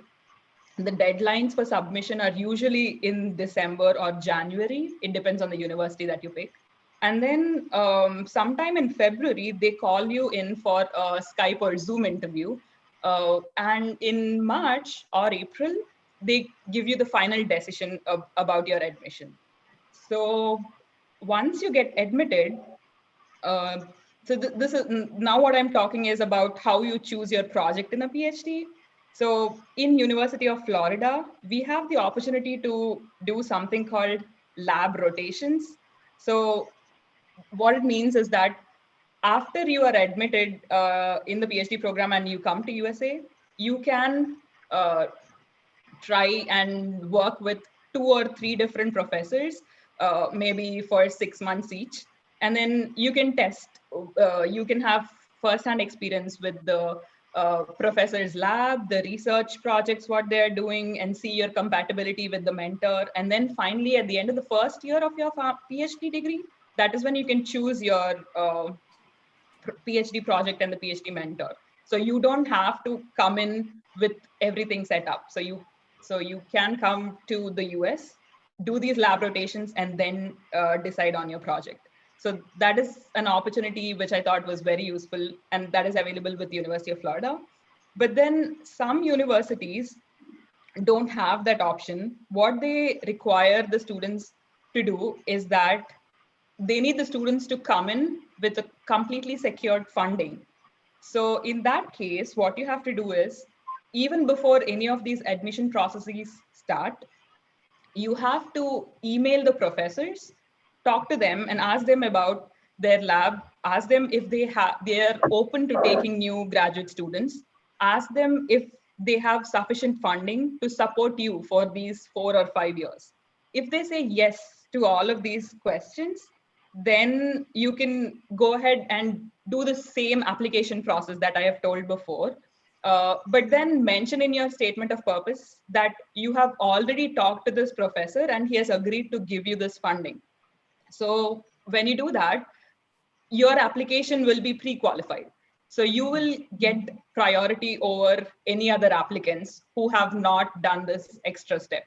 So make sure you do this before starting any of the application process, even if the university does not require you to do it. So this is something that you have to keep in mind. And coming to the different branches that are available for PhD students, here are a list of 5 branches that University of Florida offers. But I want to say that these branches are almost similar in any other university in the US, with slight variations in the names maybe. And these 5 branches each offer a PhD program. And since PharmD students are trained in a broad variety of courses, I believe you are eligible to apply to any of these 5 branches. So the 5 are medicinal chemistry, pharmaceutics, pharmacodynamics, pharmacotherapy and translational research, and then pharmacoeconomics, outcomes and policy. So in University of Florida, most of the PharmD students are taken into the pharmacotherapy and translational research branch. And these same branches apply to master's degree as well. I guess that's all I wanted to cover. Maybe I can talk to you about the jobs after this first step. The first step is master's or PhD or a postdoc position. But then what kind of jobs do you end up in after you finish your coursework? So I have broadly categorized the jobs into 3 streams. The first one is academics, where you are a professor, and the second one is industry. So you will be an industry research scientist. You'll be in the research and development wing, or you can be in a regulatory field. For example, you can get jobs in the FDA as a reviewer, and yeah, so those are the three main fields that I thought were important and us as PharmD students are eligible for. I think that is all what I wanted to cover. But yeah, I'm happy to answer any more questions that you have about internships We or have funding. lot of questions. We have lot Okay, of sure, questions yeah. for you. Okay, so I think Brinta Mary from YouTube, you are clear now. I think with your question, what are the other courses we can do after PharmD rather than getting licensed? Definitely she has covered. Susan, she has covered the same thing. Meera Subbu, what are the other courses preferable after PharmD? She has covered. Shivani Ravindran, what are the courses after PharmD the student can pursue in USA abroad? Yes, it's covered here. Okay, so after PharmD, can we get a direct job in USA, Manuja? So what kind of job is the question? So if obviously if you want a pharmacist job, you will not be able to do that because you will need license. About other jobs, okay. I am not very sure. I mean, I don't think we have enough experience to show on our CVs to directly apply for a job in the US. You can't get the job Yeah. because you need a visa. You need a visa. Yeah, I mean, Yeah. yeah, that too. True. Okay, so any entrance exams for postgraduate courses in US? Yeah, so the general GRE and TOEFL, that's it. Okay, great. Oh, and one thing. So for students who are in the final year of their PhD program right now, they are lucky because most of the universities have canceled the requirement for GRE because of COVID. So you guys can directly write the TOEFL and apply for universities instead of, and don't bother about GRE. Yes. I heard that USA, they are leveraging you with this GRE, many universities. So you Yeah. guys can do that if you're in Yes. fifth year. So now I just wanted to ask if you have any idea about the residency programs like in different specializations like oncology and nephrology or pediatrics after PharmD. Is it possible? Do they have that? Yeah, there are residency programs, but I believe even for residency, you will need a license. Because usually residencies are offered for US PharmD graduates. So yeah, you will need a license to start a It's residency. it's called PGY1. I'm sorry, I'm just PGY1 or interrupting in the middle. PGY2. Yeah. Yeah, Yes, somebody's asking about PGY1. Can you please just elaborate in one or two sentences what is PGY1? Someone has asked this question in YouTube. What is PGY1? Yeah, so it's more related to pharmacy practice and not anything related to the courses that I said. So basically, it is an extension of your PharmD. It's like, for example, medicine people, they do specializations, right? So similarly, doctor of pharmacy students, because pharmacy is considered a professional job here in the US, they can do specializations after PharmD. So PGY1 and PGY2 are kind of specializations.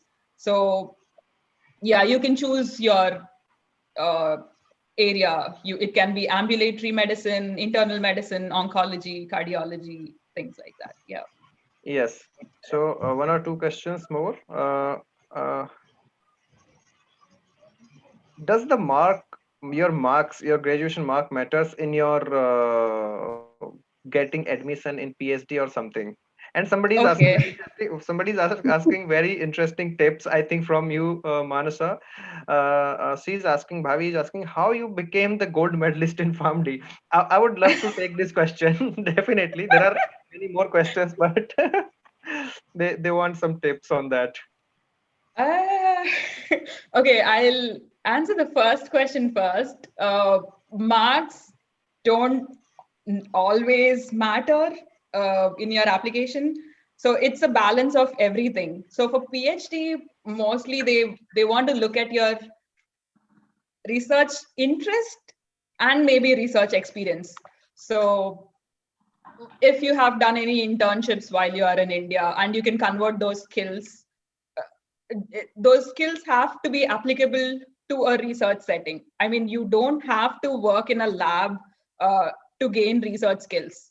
Let's say you can work with any data analytics company or a CRO, and then the skills that you learn there can be applicable to a PhD program. So it's the skills that they are focused on. So if you say you can write manuscripts well or reports well, or you can do literature review well. So those are the things that add to your advantage. So marks, it adds some points, but it's not a necessity, definitely. Yeah, it's a combination of everything. So like I said, if you are able to talk to a professor directly and get funding from him, then none of these matter. Your publications or your marks or GRE scores. I mean, you should have the basic scores, but then, yeah, these things don't matter as much as the funding. So, yeah. Oh, and the tips for being a gold medalist in PharmD. I don't know. I didn't plan on doing that. It just happened. Yeah, maybe I'll have to give credit to my parents here, because my mom is a pharmacist. So she has always induced that interest in me about pharmacy and chemistry and things like that. So yeah, I was just passionate about it and I was interested in learning about pharmacy. The best Yeah, thing that is helped. that you should, the best thing is that you should be passionate about Yeah, what you are yeah, doing. Exactly. yeah. Okay, so just last two questions, then we can go for the next session because we are getting late. Yeah, sure. I think Jay Kapil is asking, can we do MD after US after PharmD in India in USA? I think it's not Yes. So no, it is possible. Here, It is. Oh, great. it is. Yes, yes. So MD is equivalent to MBBS in US, actually. So you're basically doing a graduate degree, not a master's or specialization. How we call in India, MD is a specialization, right? Right. But in US, MD is equivalent to MBBS.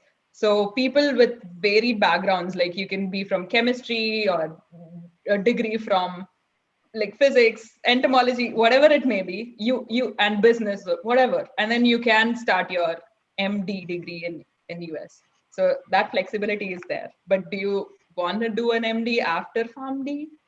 That is a question. Yeah. Okay, so one very, very good question, and I think I should take. Majim Saudagar is asking, why is it only about PharmD always? Does doing masters or post graduation have any scope in USA?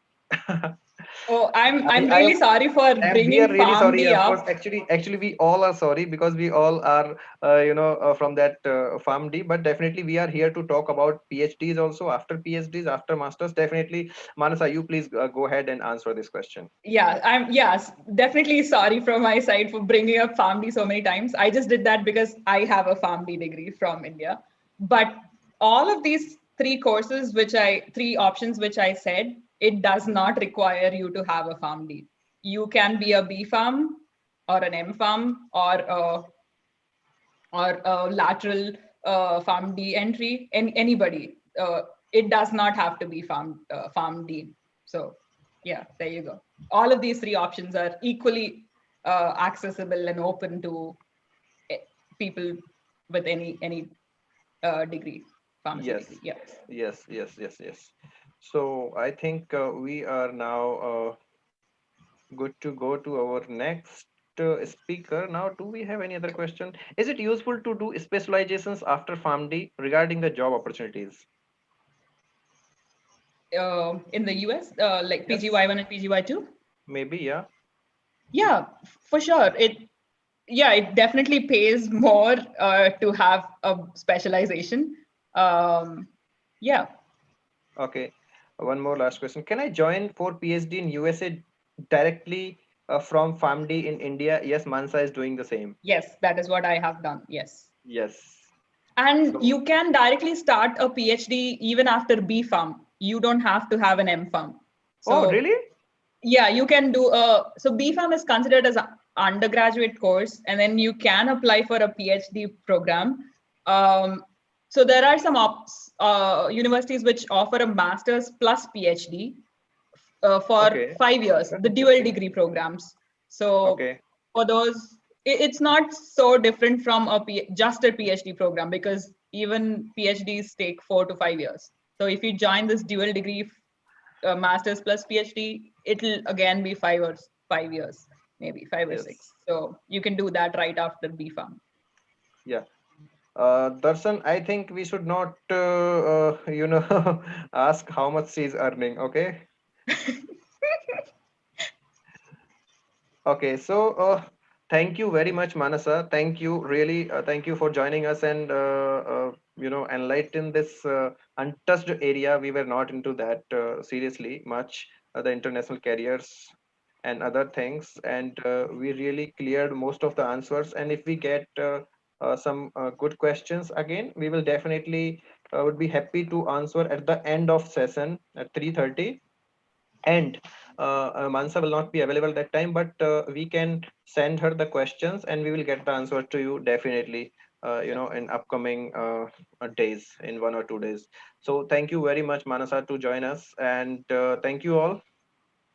And thank you, Suraj, Dalsania, Dr. Suraj. So you guys did a brilliant job, and you guys counseled our students a lot. Thank you very much. I would like to thank you both, and you guys can uh, take a nice nap now. Good night from Nap, my it's side. called sleep. It's not the nap now. Yeah, it's a full sleep, I mean. Yes. Okay, so now without getting delayed, I will invite Dr. Karthik, Dr. Karthik Madalli. He's our deputy director, and he will be talking about the careers and pharmacy licensing exams in Canada. So we are just now done with the USA. Now let's move to Canada, and let's look at his slides and his insights how Canada is there, feasible for our PharmD students and for our pharmacy B Pharm students. Dr. Karthik, Hello. hi. Yes. Sir, can we take 2 minute break? Sure, sure, sure, sure. All the Definitely. students I'm requesting, have a 2 minutes break and have a tea and join again.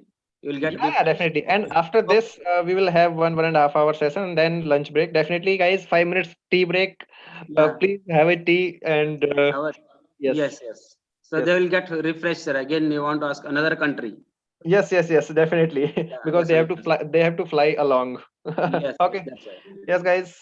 Take a 5 minutes break and we'll come. We'll come back and join. Yes. Thank you. Okay. At 11:30 will come. It's 11:25. 11:30 will join. Hello. Yes, sir. Yes, Doctor Veer. 11:30 we will join. Yes. 11:30 will join, sir. Yep. Okay. Thank you.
Hello. Yes. Shall we start?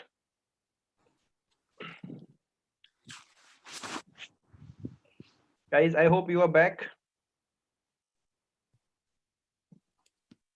Am I audible, Dr. Karthik? Sir, I think you can start. Sir is taking a bit of time, so that I think you can start, sir.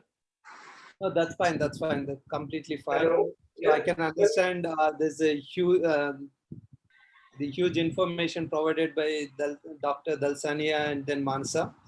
That's why they needed much needed break. Definitely needed the break.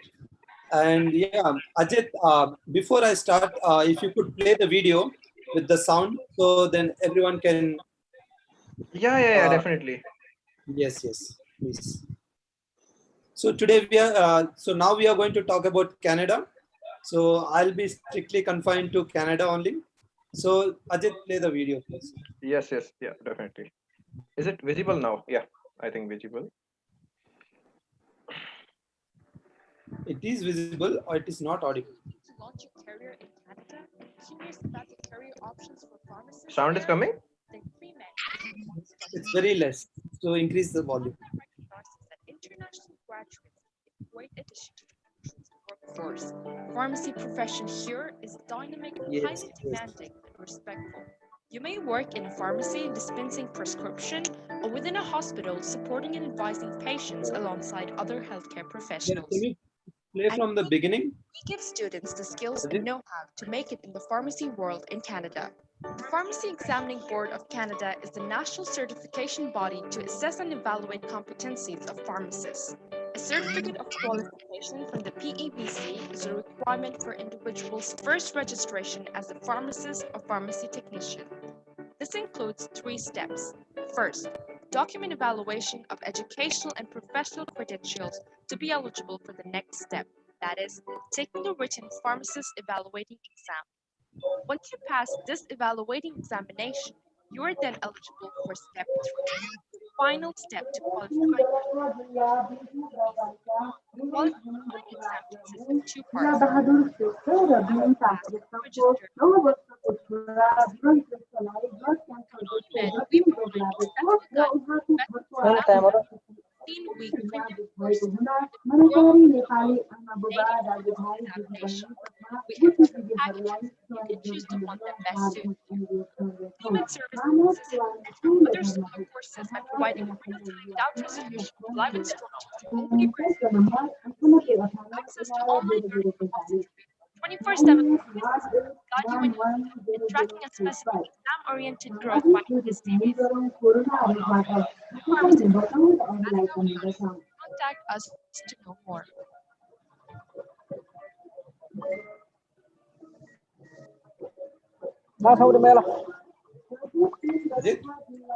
Yes. Yeah. So now, I would say first I would inform all our participants and students that we have started our Canadian licensing exam preparation or training course along back in August, and our 2 batches are just completing in 15 days, batch 1 and batch 2 for PEBC licensing exam. They are completing and they are very, very much happy. And with our courses, we have live classes and everything. So without taking much time, I will invite Dr. Karthik to start his presentation. Yes, Dr. Karthik. Thank you, Yes. Dr. Ajit. And then would you please allow me to share my screen? Yes, thank you. It's allowed. It's allowed already. Yeah. Yeah, thank you. Yeah. So today I'm going to talk about Gateway to Canada. So I'm strictly confined to Canadian pharmacy career and then the licensing exams. So what are the opportunities when you clear this licensing exam?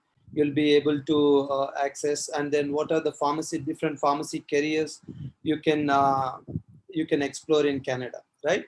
So just a second. Let me just quickly.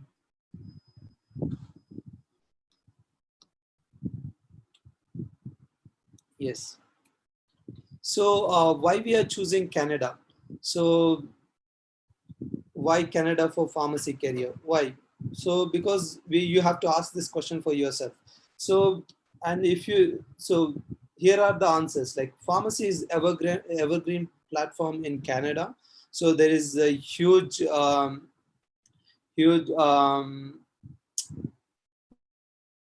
huge requirement for pharmacists, and it is growing every year.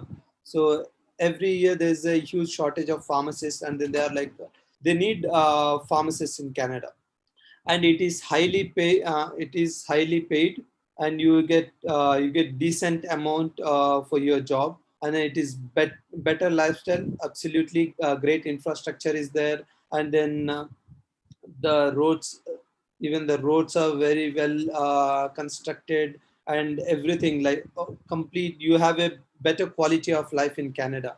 And there's multicultural people, like you have different cultural people are there, you can come, you have a vast different people to communicate, and then to learn languages. It is a multicultural place, and you get better recognition for your job. It's not like in India, like you are doing, if you have done BPharm, and then you will be into industrial job, or like you are a pharmacist, and then you will be just dispensing the medications. So your job is well recognized in Canada when it compared to India, and then in like developing countries. When it compared to developing countries, it is very well recognized in Canada. And there is fixed job timings. You don't need to work like extra hours without profits. And then if you are working for extra hours, you will be paid extra. And there are fixed job timings, and then free healthcare. So for everyone, like so even the lab tests and everything is free in Canada. So if it is a medically necessary service, and then if your physician thinks it is a medically necessary service, so it will be free of cost. Like consultation is free, and then your lab tests are free, and then sometimes your prescriptions are also free. So it is decided by the government, but you have the best healthcare in the world, I would say, because everything is like, you just go and then show your health card, and then you have a free access to any kind of services provided by the government, right? And one more thing, so to settle, it's a best place. So you have free education for your children, and there's a like n number of opportunities in Canada. So it is a good place to settle in. So that's why even I choose to go there, and then I pursued my career. I was giving my licensing exams, and yeah, it is very good place, I suggest. So opportunities for pharmacy students in Canada, like the people who is doing the pharmacy, and then what kind of opportunities if they're looking in Canada, is like, you can be a clinical pharmacist, and then you can be a community pharmacist, or you can be a pharmacy technician. So these are like people who wanted to be a pharmacy like pharmacist area, right? Pharmacist or pharmacy technician area. So, and there are also other pharmacy related areas, like quality assurance and quality control, and then regulatory affairs. So there are jobs in these sectors as well. So that is what, like for pharmacy students, there's a huge scope in Canada. So, and several industrial jobs also you can apply for. And then it is not directly related with the licensing exam what we are discussing, and but once you get into industrial exam, industrial side, and then you can come back to pharmacist any day, and then you can switch over easily one thing to another, right? and and there are like world class universities in Canada. So one is University of Toronto, and it is the biggest backbone for Canadian education, the University of Toronto. Countrywide, it's number one university, and then in worldwide it is the rank of University of Toronto is 18. And as a similar way, University of Alberta is here, and then it countrywide it's 6th rank, and then worldwide it's 136th rank. And University of Waterloo is here, and then countrywide it's 8th rank, and then worldwide it is 200, 201. And University of Manitoba, and it's countrywide 15th rank, and then worldwide 351th rank. And University of Saskatchewan, it's countrywide it's 16, and then worldwide it's 4. So, and last University of Memorial University of Newfoundland, and it's countrywide 16th rank, and then worldwide it's 501. So these all universities will provide you bachelor's of pharmacy degree, and then master's of pharmacy degree, and then master's of pharmaceutical sciences, and master's of pharmacology. So, and PhDs, as we all the you can do PhD in any universities. So PhD is available in all the universities. And then pharmacy related courses, these are the 4 courses they majorly providing, and pharmacology, pharmaceutical sciences, and bachelor's of pharmacy, master's of pharmacy.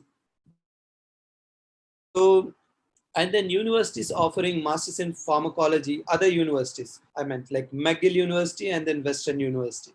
And then masters in pharmaceutical sciences is another popular pharmacy in Canada. And then so which is provided by top ranking universities like University of British Columbia and Dalhousie University, and then University of de Montreal.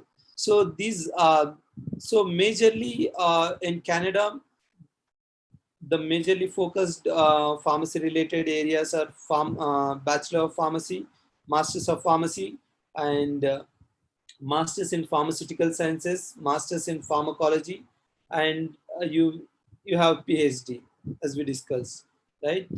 So PhD you can get it in any university, but for that you need to do a lot of background. So there is a lot of background check will be there, and then they will look into your articles and then publications and all. So that's it. These are the top universities in Canada. And now so even the expenses, it is pretty much costlier when you compare it to India. So you will be spending every year around $20,000, 20,000 USDs. So for masters you have to study for 2 years. So you are spending $50,000 and for all the master's degrees, right? So now so if you don't want to study if you don't want to pursue a career in masters, or you just directly want to give the PEBC exam, so there are postgraduate course which are provided by colleges. It's not the universities. University doesn't provide any postgraduate diploma courses, and postgraduate diploma courses are provided by colleges. There are colleges like Centennial, Fanshawe, and different colleges provides this postgraduate diploma courses. So these will be like one year or 2 years, and you can take up those courses and then enter into Canada, and then try to clear the pharmacy licensing exam. So there is another opportunity, right? And then these courses doesn't cost you as much as the master degrees. So cost wise, it's not too pricey. And then if you compare the work, I would definitely suggest you to go to masters, right? And so people who would like to who are interested in pharmacist to work as a community pharmacist or clinical pharmacist in Canada, they have to undergo this PEBC exams. So PEBC is Pharmacy Examining Board of Canada. So it contributes to the health and wellness of Canadians by providing leadership, and excellence in competency assessment for the pharmacy profession. They evaluate the pharmacists, and then they make sure that pharmacist has the good leadership skills, and then they have excellency in their subject, and then they assess the pharmacist completely, and then they will provide the license to the pharmacist, right? To they certify the qualification of pharmacists and pharmacy technicians. So they both the pharmacists and pharmacy technicians are taken care by PEBC board, right? PEBC is the major body and who is taking care about the pharmacists and then pharmacy technician exams. So how this process takes place? So what are the steps to reach there? Or what are the steps to get your license? So there are several steps to get your license. Let's go step by step. First, when you decided to be a licensed pharmacist in Canada, so you have to enroll yourself in a gateway of Canada. So once you enroll, so the prices we will tell you later, but I'm just focusing on the steps. First, you have to enroll in Gateway of Canada, and once you enroll, you will get a NAPRA ID. So with the NAPRA ID, you have to apply for document evaluation, and through document evaluation, you will be submitting all your degree, all your qualifications, and then documents which are asked by PEBC. And once you they will look into your documents, and then they evaluate your degree, and they evaluate your credentials and everything, whether it is matching to the Canadian standards or not. They will evaluate. Once they evaluate your degree, and then you will be eligible for the evaluating exam. So that so there is a great opportunity now. You can take this exam in India.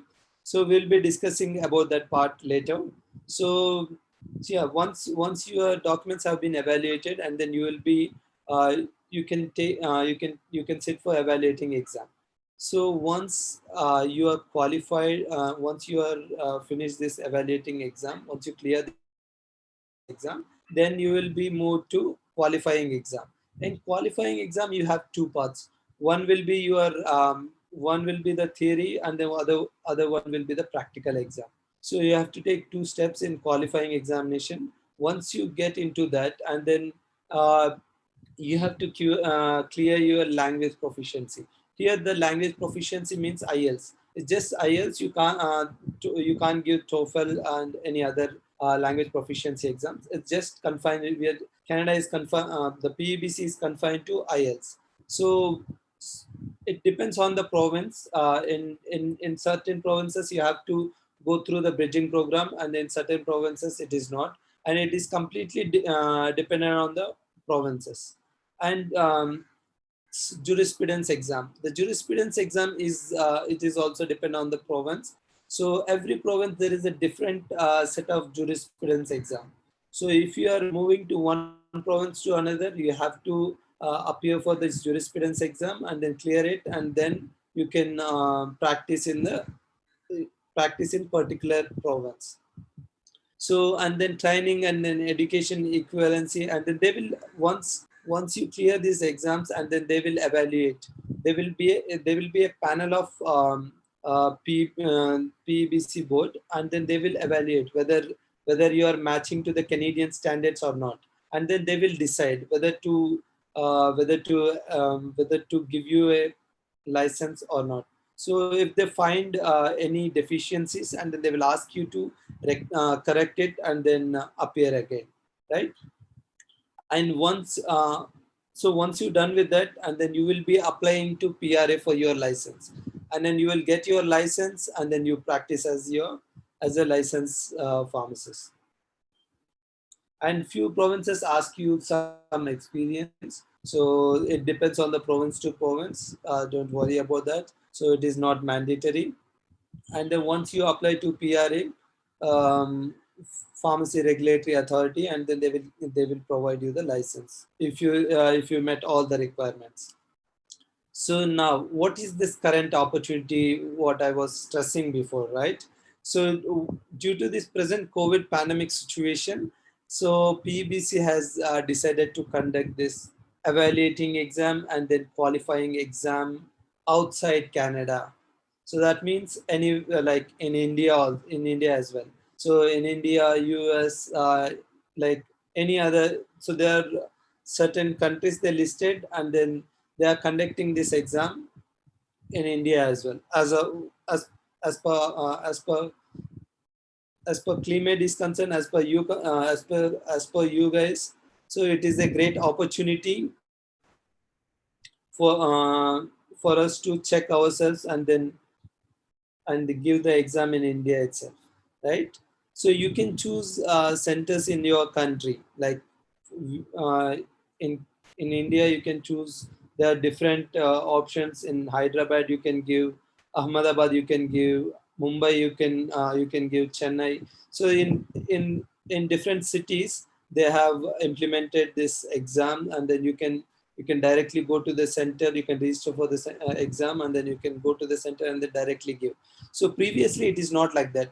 To appear for this Canadian licensing exam, you have to be in Canada, or you have to be in you have to go to England. So these are the two places you have this opportunity. Now you go due to this pandemic situation, it has been expanded.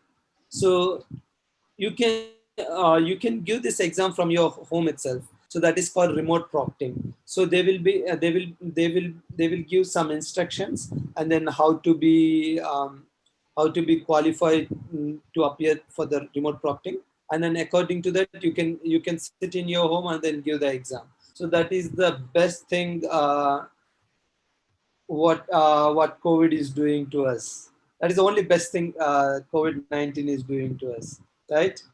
So, and then why CliMed careers as helping hands?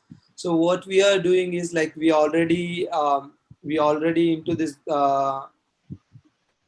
process. This has like when the COVID-19 has when COVID-19 hit on us, and then during that time we have decided to launch and then make most of the students make use of it. So we thought in a genuine way, and then we decided to provide our experience, and we decided to help the students.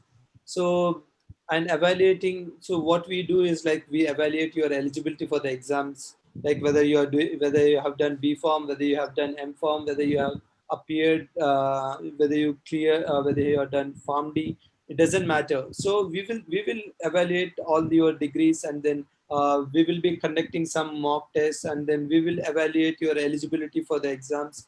And then we will explain everything about the exams, like how the exams will be, and what are the documents you needed. So everything.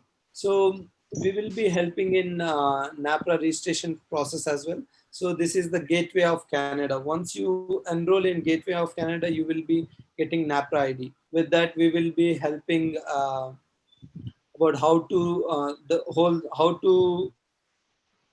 approach the registration process. So we have experts, and then myself, I've done this pharmacy exam, and then we have other people too, and then we are pretty much aware of this what you call workflow, and then we know what exactly needed to be done. And then about document evaluation, what are the documents needed, and then if this is not, and then if they're asking some other clarifications, how to solve it. So we are helping in every step. So as you saw on video, like there are 3 different steps: document evaluation, and evaluating exam, and qualifying exam. So and then so we are as of now we are providing education for evaluating exams, how to prepare, and then how to approach these evaluating exams, all this. And then so in future we are planning to conduct this qualifying exams as well, and then even the OSCE. And then as of now, we are providing the guidance and then how to approach these exams, and then how you are going to how you are going to excel in these exams. So why CliMed careers? So this is our expertized area, and then we provide exceptional guidance in your career path on individual. So why CliMed means we approach individual basis, it's like even in our first batch we are contacting if any problem is there, we contact individually to students, and then we try to solve it. So we do it on an individual basis. That's why we recommend CliMed careers. We as a team will assist you to reach your future goals and then your careers, and then we are not just stopping you to prepare for the exam. We will be we will provide the contacts to explore yourselves in different careers, different pharmacy opportunities, right? Our specialties are Canadian pharmacy exam preparations, and then there are experienced staff who are already pursued their career in Canada, and who already have the license, and then who are already working as a clinical pharmacist or hospital pharmacist in Canada. And our main motive would be like specific and exam oriented preparation. So we'll be like, okay, so what you require to clear this exam, and what are the standards you need to maintain to match the Canadian standards. So we make sure that you reach to those standards. And this is it from my end. Thank you very much for your interest, and please clear if you have any doubts, and don't hesitate, and then you can write it on chat box, or you can write it in YouTube, or you can directly ask. So Ajit, that's it from my end. Dr. Ajit. Yes, guys, definitely. Now you can ask your questions to Dr. Karthik about Canada, anything related to careers or PEBC. Please ask your questions in YouTube, or please ask your questions here in Elizabeth Maria. Definitely, we will come up with some guidance in UK in upcoming weeks. Definitely, we are working on that. Very soon, we are coming with the UK plan also. Should we prepare for this exam after PharmD or during PharmD course, Dr. Karthik? Yes, there is no time limit, and then as it is an advantage for you. So anyway, you will be preparing for your pharmacy PharmD, and then so it is a great opportunity to start side by side, and then you will be more advantageous. You have more advantages when you compare it to the people who are just finishing the PharmD and then giving the exams, and then you have so much of experience, and then you will be exposed to different variety of questions and then different aspects. Yes, So if you are definitely. starting like when you are in second year or third year, you have a great opportunity. Yes. And one question from YouTube. How long Yes, will be yes. this remote PEBC available?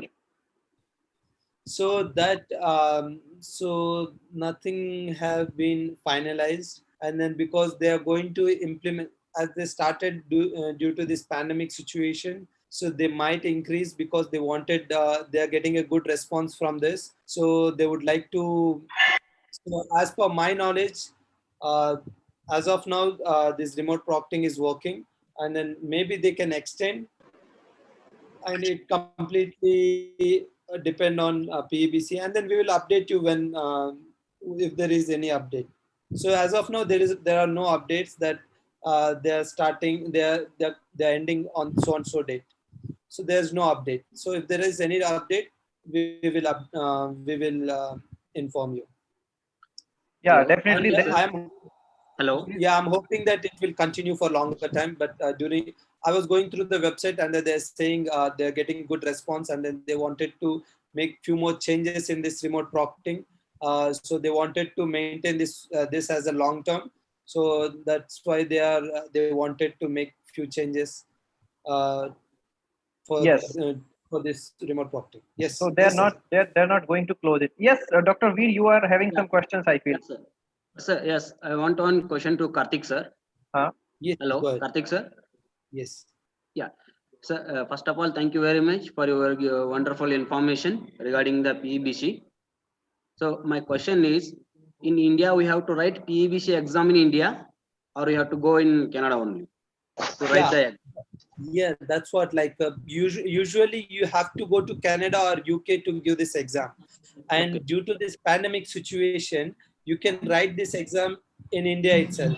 Like there are certain cities they have chosen, and then they are giving this opportunity, and then you can sit at your home and then just give the exam, Okay. evaluating exam. For Yes. this, we have to clear IELTS, right? No. See, I will try to brief it out. Yes, sir, I sure. will try to brief it out if Dr. Karthik allows me. Yes, go ahead, Dr. Ajit. Yeah. So the thing is, due to this pandemic, they have raised this opportunity that you can write the PVC evaluating exam from your own country, anywhere you are. In India, I will tell you guys, in India there are 10 centers right now: Hyderabad, Bangalore, Kolkata, Ahmedabad, Gurugram, Chandigarh, and somewhere else, Delhi. Delhi means there is Gurgaon only, no Delhi, and some other Chennai, centers, Chennai. right? So there are 10 centers they made for the PEBC evaluating exam, and that exam is going to be conducted in January, and then next is in June. And then after that, after that, the second step is, MCQs or MCQ. MCQ also you can do it Okay. with the remote proctoring. So is it nothing like that you have to go to Canada? You got a wonderful opportunity due to COVID. You can attempt these exams from India itself. And yes, we are helping in that, of course, everywhere. Now we will take the questions from YouTube. Dr. B, do you have any other doubt? Mandatory to clear IELTS. No, yeah, No, IELTS, there no, is no not at all right mandatory now. to clear Not at all the. right now. When you are going to settle in Canada, that time you need to clear IELTS, but not right now, not at the first step or second step. Once you are licensed pharmacist after 1 year or 1.5 years, and you are going to settle in Canada, that time you need IELTS, but not right now. Okay. Thank you, sir. Thank you. Thank you very much. Thank you very much. Okay, so So this is a uh, golden opportunity to check people who wanted to settle in Canada, or people who wanted to explore the pharmacy career in Canada. It is a great opportunity for you to check and then write this exam. And then if you are not feasible with the exam, and then you can settle in India, and then you can have a try. You can give a try sitting in India, right? So yes, people going to Canada and struggling so many things, and then they are appearing for the exams, and then some people they couldn't clear this exam, and then they have to come back all the way. And so so this is a golden opportunity to check in India and then enter into Canada. yeah, So exactly. that is it. Okay, so Dr. Karthik, after B.Pharm, can they are they eligible to write the PEBC exam? And what are the other Yeah, career opportunities after B.Pharm? yes. So definitely. So it's not like in US, like you need a PharmD degree. So in Canada, it is completely different. If you have done a B Pharm, you are eligible for this exam. And then if you have done Master M Pharm, you are eligible. And then if you have done PharmD, you are eligible. And then once you there are different people entered into different like people who have done B Pharm, and they have different areas they can explore in Canada. Like they can go to quality control, and then they can go to quality assurance. They can go to some industrial jobs like manager level jobs, and then there are plenty of opportunities in Canada for pharmacy students. Basically, whether it is B Pharm, Pharm D, doesn't matter. Like there's a good opportunity for pharmacy in Canada. Yes. Dr. Tarun, we have, Like do we yeah, have Dr. Tarun with us? yeah, you can be. Do we have Dr. Tarun with us? Yes. He's also from Canada. Yes, Dr. Tarun. Yes, Ajit. Yes. So would you like to explore something on the other careers than PEBC or licensing exams in Canada, Dr. Tarun? Yeah, definitely. Apart from the licensing pharmacist, there are job opportunities for clinical aspects. If you see clinical research Yes. in the hospitals, so Yeah, apart from the licensed pharmacist, there are opportunities for you to get, but it's a decision for the student to explore that. Maybe he has to, take a decision first, join some course after PharmD. Right. If he is an expert already, or if he has experience in India working as a CRA or SAS programming or any other line of area, then it will be easy to explore job opportunities in Canada in that particular area. But there are plenty of opportunities. Yeah. So after BPharm, I knew few people have done CRA. So they have Yeah, learned some soft SAS, and then they're directly doing they have cleared some exams, and then they are working as a CRA, clinical research associate. And these colleges will provide, like the colleges I was talking about, Centennial, and then Fanshawe College. They are providing some PG diploma courses on health system management, and then hospital administration and clinical research, and absolutely. like different Y- pharmaceutical courses. Yes, yes. For those who have just done B-Farm and who are not interested to work as a pharmacist, can explore these Yeah, career opportunities provided by some of opportunity. these colleges like Even Centennial, Lambton. if they apply Yeah. yeah, yeah, Tarun. So, so these are just Yeah. like 1 year, 2 year programs. So if you're joining these programs, these are not universities, but they are really helpful for your career in a way. If you apply for these colleges, you will be getting a 2 year visa plus 3 years of work permit, right? So Yes. after your studies, so that will be the time where you can explore your career. So that will be an added advantage for you. So in that 3 years, if you can get a job, it will be both helpful for your PR as well as your career. So Yeah, just yeah, think just to about add that. to Tarun's point, so Yeah, it's in at this point you have to choose very wisely, like which course has like the people some people have chosen regulatory affairs, which has a huge demand. So there we are going to play a role, and then which course to choose and which college to choose, and where if you study this particular course in particular college, how it is beneficial, and whether they are providing any internship or like any fellowship, or like, so these kind of things we are going to help you guys. And then feel free to contact us, and then Dr. Ajit will explain you like briefly now. So Dr. Ajit, over to you. Yes. Yeah. So, someone is asking, can we write all the exams in India? No. For the practical exam, in the You have second to be step in after Canada. MCQ, you have to move to Canada definitely. You can write the evaluation exam, first step, and then MCQs you can give from India. But for the practical exam, definitely you have to move to Canada. But that Perfect. is a later Yes. part. That is a later part, not now. You can clear first two exams first, and then initially. Yeah. First, you have to check yourself whether you are matching the Canadian standards or not. Then you can move further. Yeah, I think Sohana, we have cleared your cleared your question. Apart from licensing exams, are there any other way to get a job in Canada after PharmD? Of course, you Yes, can go there to are plenty of opportunities for pharmacies, plenty pharmacy of opportunities, jobs in companies, CRA research. Yeah, CRA research. True, true, true. And yeah. then industrial jobs. If the pandemic situations are subsided, then how it will be how the exams will be done. See, it depends on the PEBC. We cannot comment on this, but right now You can everything is comment. going good. It's on their interest, but right now they are not in the mood to call off this situation. Remote proctoring or the exams from any other country. Right now you can give at least for 1 year, it is there, you can take this advantage. Yeah, as few of our students, they are already taking this advantage. They're already Yes. appearing for this January exam. January exams, yeah. So So, do we need yeah, to pursue any residency program to practice as a clinical pharmacist in Canada, unlike the USA? I don't think.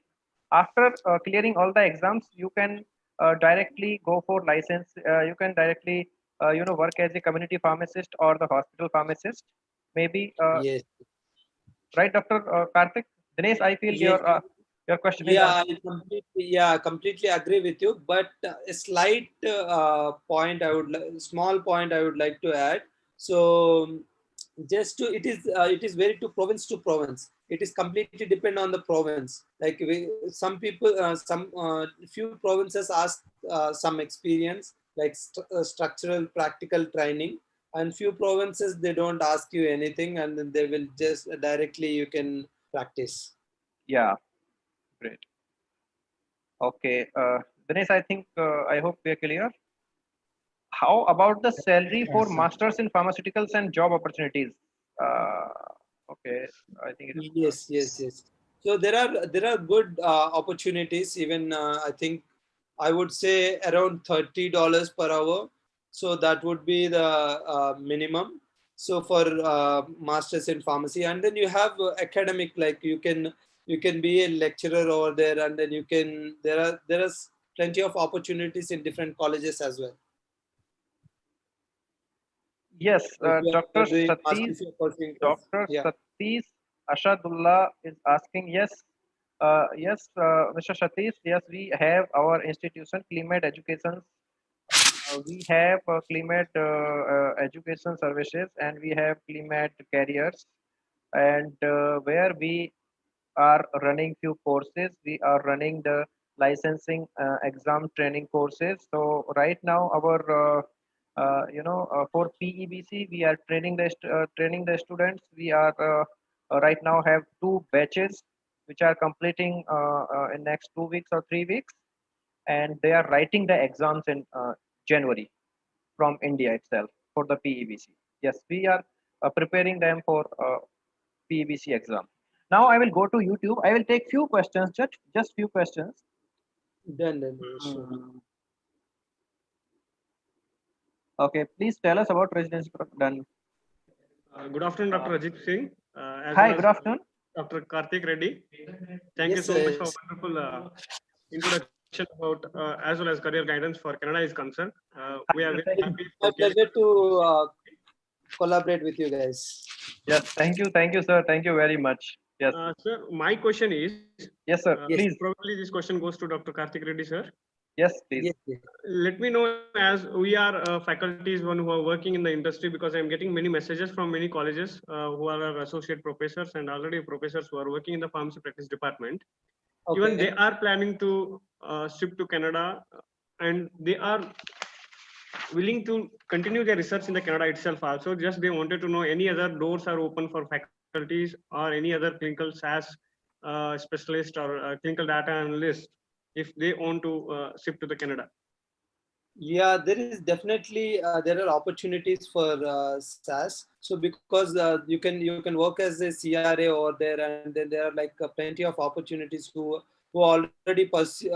I think for to get into the CRA, and then you need to give some exams, some like the licensing exam for pharmacies. So the similar way you will be. I Yeah, they think will. Yeah. Karthik, Dr. Sir is asking about this. After, if they are professor or associate professors in India, what are the opportunities for them to shift into Canada? I think, Yeah, if I'm for not them, wrong. they have to get into Canada, and then they have to appear for some exams to be as a CRA, Clinical Research Associate, right? So, yeah, let me just confirm. Are you looking into clinical data management and SAS programming? Hello, sir. Not exactly, sir. Into the research, because most of them, one who are working in the Indian pharmacy colleges, probably they are also looking in the same interest of conducting research in the industry also. So probably one who are working in the pharmacovigilance or in the CDM, they are already completed their SAS. They have done 3 to 4 years of experience in the pharmacovigilance industry. Now they are planning, like India is not a proper uh, uh, place for our platform for family is concerned. So just they wanted to try for US or Canada. So as of right now, even we heard about Canada comparing to the US. We all know that the US is very strict as of student visa is also concerned. But probably the doors are open for Canada. Yes. Yes. So we will definitely get back to. We have a contacts of people who are doing this SAS in Canada. So we will contact them, and then we will provide Definitely, you. yeah. Yeah, we will You will provide you the best definitely get back answer, to me. Sanath. Definitely, we will provide you the best answer, Dr. Sanath. Yeah, actually, Yeah, Dr. Tarun. Yes. Thank you. Thank you. I'm looking into that aspect as well. I'm SAS as well as clinical data management as well. These two areas, especially clinical data management as well as clinical SAS, are growing right now in Canada. So the opportunities for these particular areas are in high in demand, especially after COVID. So we are really looking forward for these opportunities, and also we are having contacts for CDM as well as clinical SAS. So some of the pharmaceutical companies, those are vaccine making companies as well as other pharmaceutical companies, are looking into these specific areas.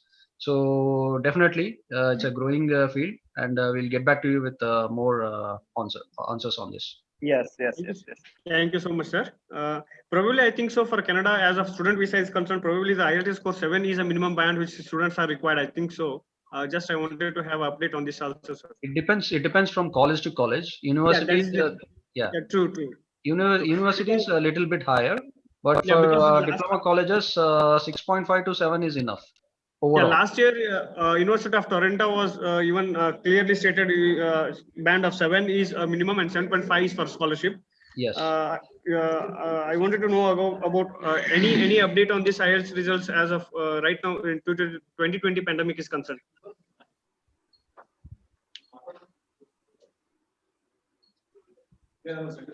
Yes. Hi, Dr. Tarun. Dr. Karthik.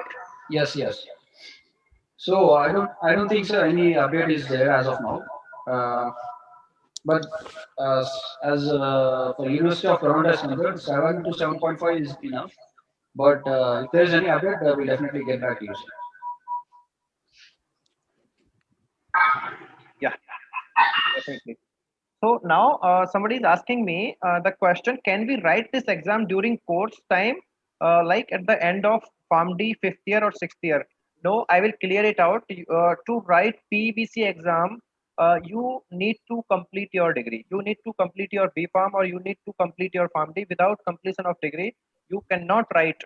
And after the degree only, first in the evaluation phase, you have to submit your all the documents along with the transcripts and at least the provisional certificates, provisional degree. Then only you are the eligible person to appear in the PEBC exam, right, guys? So it is not like you can pursue this, but yes, as early as you start preparing for this licensing exams, it is best for you. Even in our batches, we have third year students, fourth year students, and fifth year students. Okay, so I will take few questions from YouTube now. Sir, how many attempts? And yes, somebody is asking about the validity also. After the evaluation exam, first step, that exam will be valid for 5 years, and I think 3 years or 5 years, No, Dr. no, Karthik. 5 years. 5 years. 5 years. 5 years. 5 years. Evaluating 5 years, qualifying 3 years. Yeah, evaluating 5 years, and then qualifying will be valid for 3 3 years. years. Yes. Okay. Um, Number of attempts is 3. Number of attempts, somebody is asking, it's three attempts you can do for one exam. Yeah, what are the requirements? Need to do PhD in Canada. For the PhD in Canada, you need to require PharmD or a master's course in pharmacy. Any master's course in pharmacy in your particular area will lead you to the PhD in any college or any university. You can apply with a scholarship or without a scholarship, depends. A few colleges have their entrance exam. Few colleges are directly inviting for the PhD scholars. I mean, for the PhD positions and postdoc positions. So it depends which college you are choosing. Yeah. So very interesting question, Dr. Karthik or Tarun. Would you like to answer? Is our license in Canada valid for US as well? No. Absolutely no. Absolutely no. Okay. So Syed Jafar, it is not valid for US, but yes, of course, I will tell you one thing. Vice versa, your licensing and your license in USA will be valid for Canada. If you are having NAPLEX clear or if you are having US pharmacist licensing, license, you can start working in any pharmacy in Canada. But with the Canadian license, you cannot work in US. Ajit, let me correct you here. So you Okay. can't work in Canada. If you have a US license, you can't work in Canada as well. You Yeah, need to yeah. you need to appear for the exams, and then you have to get the license of Canada. Again, okay. Yeah. Okay.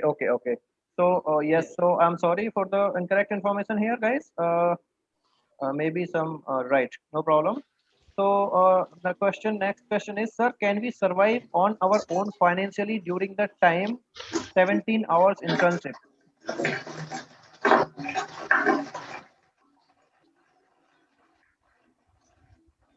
Hello, guys. Hello. Sorry. Dr. Yes, What yes. what is the question? Question is that whether Can we we can, directly enter into? no, sir, can we survive on our own financially during the time of 17 hours internship? So 17 hours internship. Yes. Some internships are paid internships, so you can survive the expenses. You can easily manage. So it is not difficult. So few people are there. They're surviving everything on their own expenses. They do part times and then they do. So it's all how you manage things Yeah. in True. Canada. Okay, so a few more questions.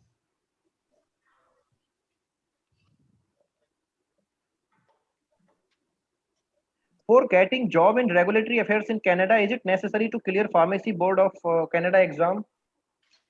No No, need.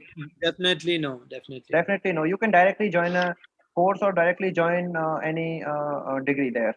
Yeah, absolutely. Yeah. Can we appear for PVC exam after the B Farm or okay? I think we have cleared this answer. Okay, please tell some career opportunities after B Farm in Canada. We just, I think, just now we have, Discuss. described, yes, explained. You can go for CRA, you can go for research, you can go in the like a pharmacy assistant or not pharmacy assistant. You can go for other companies. In the companies, you can go for the jobs. Yeah, CDM as well as clinical SAS. CDM, yeah, and clinical SAS. Um,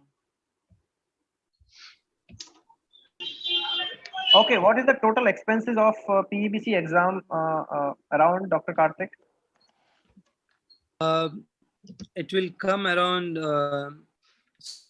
So it's usually depend province to province, and you have to see which province are you choosing, and then so for example, for evaluating exam it is $800, and for document evaluation $800. If you want me to give you a complete figure, I would say it is around $6,000, like to complete this PEBC exam.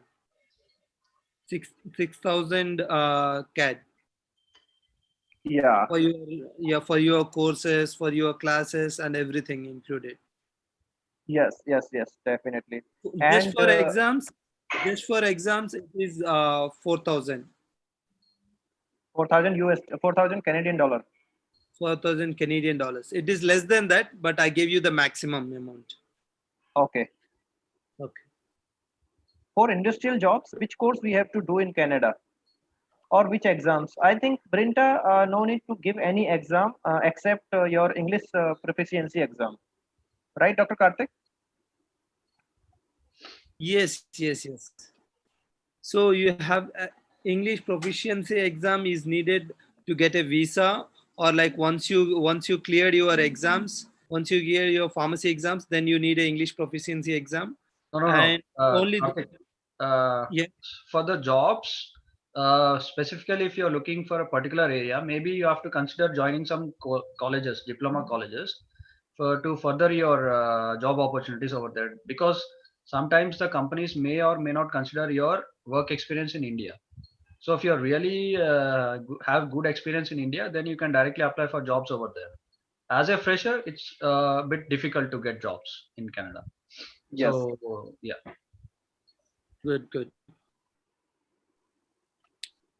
Yes, doing clinical SAS in India will get a job in Canada, definitely.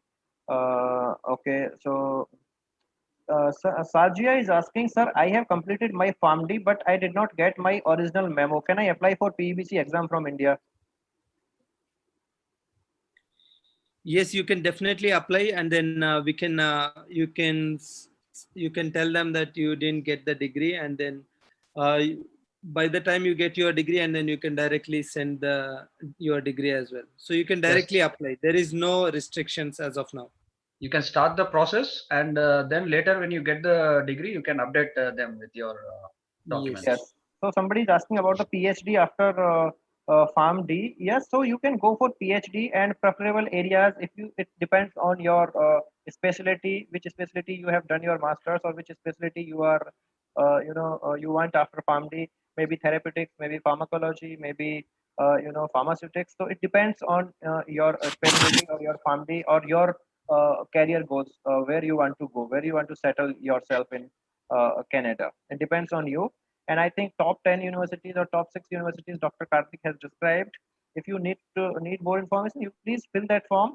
It's there in the comments, and we will definitely get back to you all and every each and every questions we will get back to you guys. Mm, okay, so I think we are done here. We will go to the next session. Thank you very much for the Canada. Now we are going to discuss about the UAE. So let's start. Thank you, Dr. Karthik, and thank you, Dr. Tarun, for the wonderful presentation. Now Thank we will you go to very the much. next Thank session. you. Yes, and I'll be taking on this uh, UAE. So yes, guys, thank you very much. So let's start. Nikita is asking for June 2021. What will be the deadlines for every process in for Canadian exams? So you can contact us. We will definitely discuss on that. We have all the deadlines and all. We can discuss on that, Nikita. You can fill that form and you can talk to us. We can describe everything, right? So if Mr. Avnish is here, he can put the link of form in YouTube. Please, can you do that? Okay. So let's start with the UAE.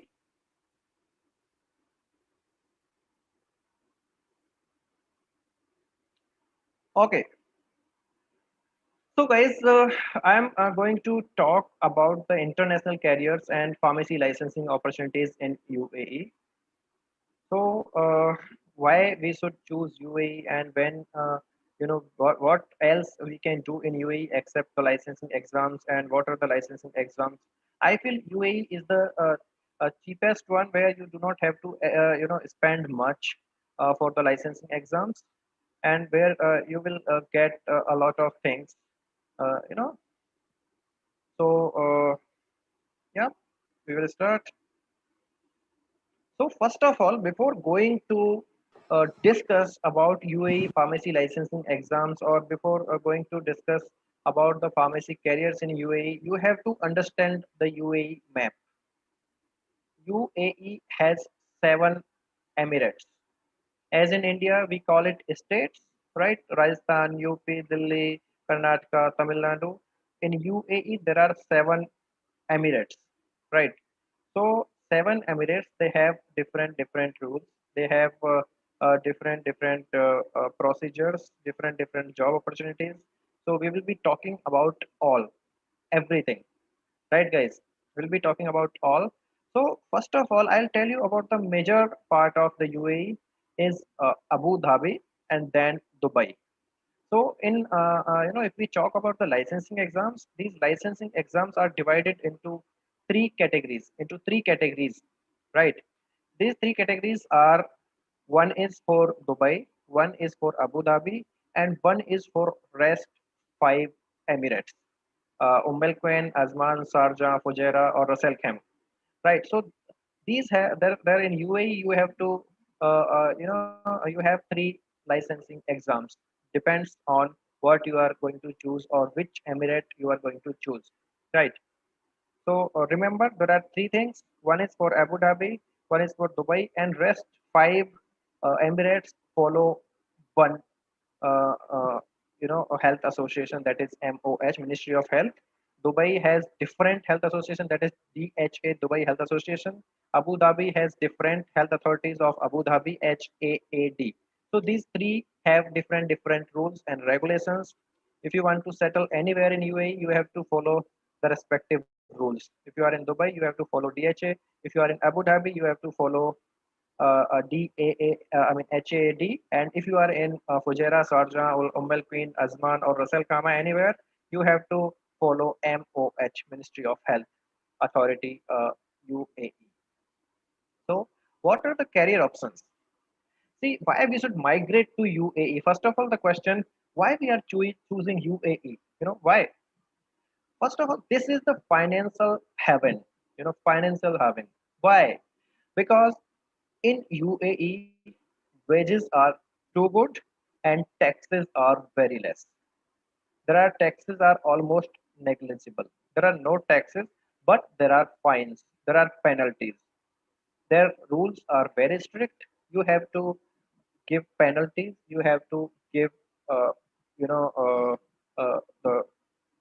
we can say, fines. But there are taxes almost nil. No taxes. If you are going fine, you will save a lot because wages are high, but no taxes. Taxes are almost zero. Almost zero. I'm telling you. So that's why it is financial heaven. You can choose. And why again? Because now the rules have changed in UAE. You can buy a property for yourself if you want to settle in UAE while pursuing your career or after UAE. So it is like you can live Nawab life, or you can live king size life in Dubai or Abu Dhabi anywhere if you are okay with that. If you really want to settle get settled in somewhere in UAE, depends. So as I was telling, high wages, low taxes. Location and climate is really good because almost all the UAE is coastal, right? Sometimes it is summer there, but winter is very less, and it is almost quite good and pleasant environment or pleasant weather every time.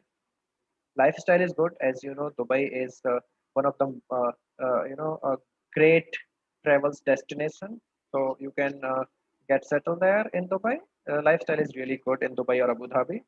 And Dubai and Abu Dhabi are upcoming, or we can say the developing global exposure centers. Everything is going to get settled in Dubai, and everyone is focusing in Asia, in South Asia. Dubai is the main center right now. They're focusing on the Dubai. They are developing it very much on the if you look at the financial aspects, if you look at the business aspects, Dubai is the good center for that. So you will get these all things if you are going to get settled in UAE, United Arab Emirates.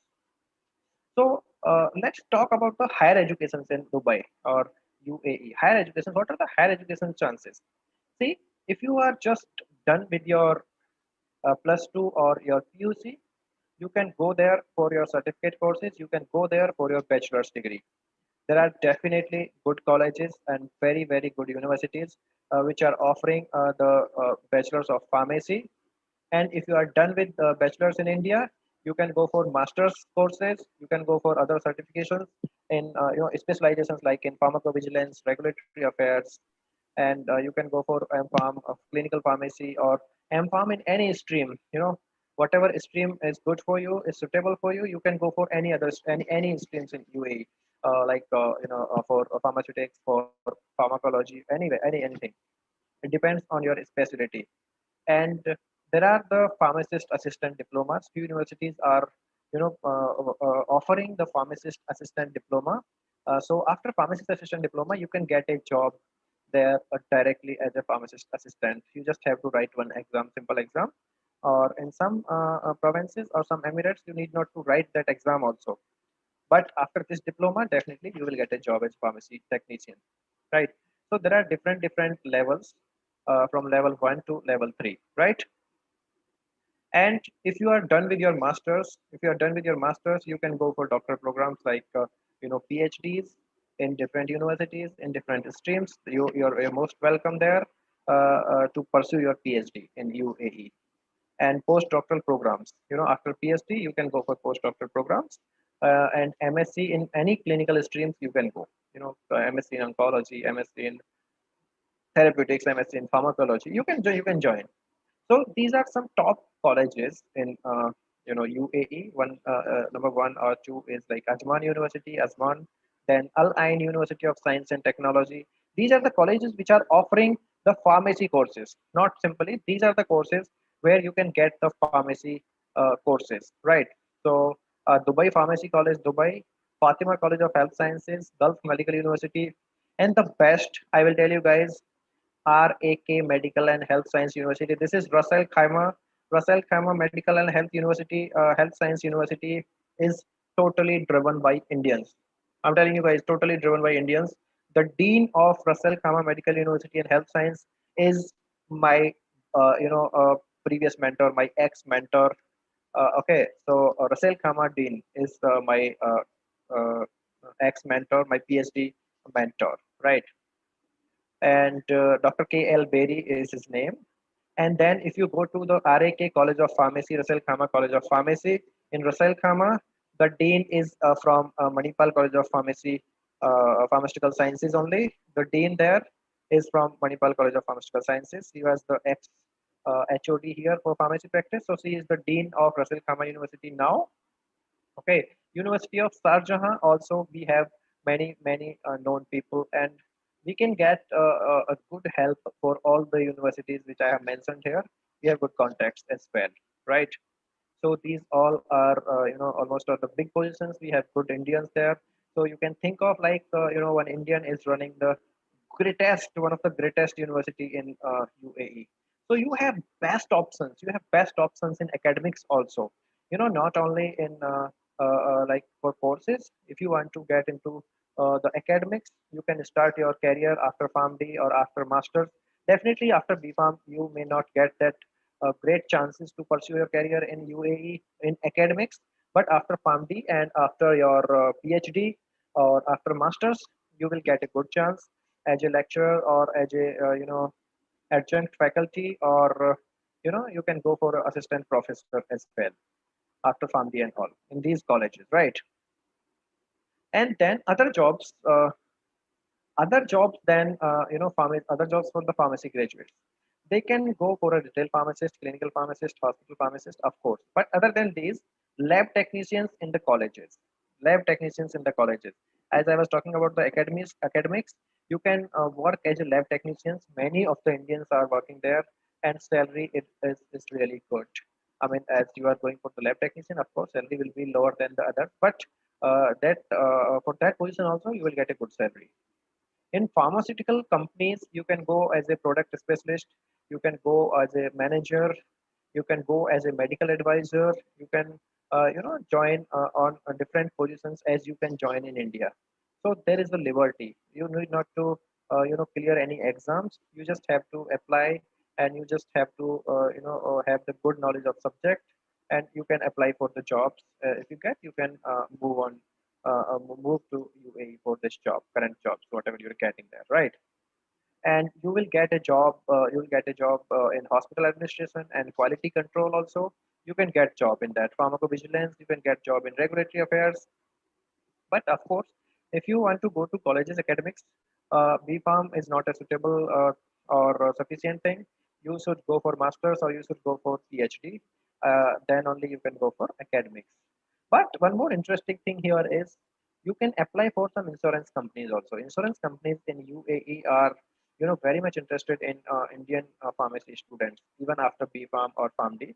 You may have to write the exam, but insurance companies, they hire the Indian pharmacy graduates uh, to work with them. Maybe there are many working positions like as a medical officer there, and as to check the feasibilities and all. But insurance companies are also inviting pharmacy graduates there in UA. Salary, it ranges from 3,000 drams to 10,000 drams. So 3,000 drams is like 60,000 per month to like 2 lakhs per month. This is the basic salary what we get after PharmD or after PhD in UAE, right, guys? Then visa process For the international students in UAE, it is very liberal, very liberal. In UAE, it is very liberal. You know, you can go and you can get it done very easily. You need not to do for, you not to go for many formalities and all. You just have to submit your scanned birth certificate. You need some passport size data, your passport photo. You should have a valid passport, and you should have the certificate of enrollment or offer letter, and then sufficient funds in your account, and you can move to UAE. You for UAE, you need not to go for multiple process or many processes to clear the visa things and to get the visa, right? So it is very easy to go UAE. And fees for the licensing exams are also quite low. I will discuss in the next slides.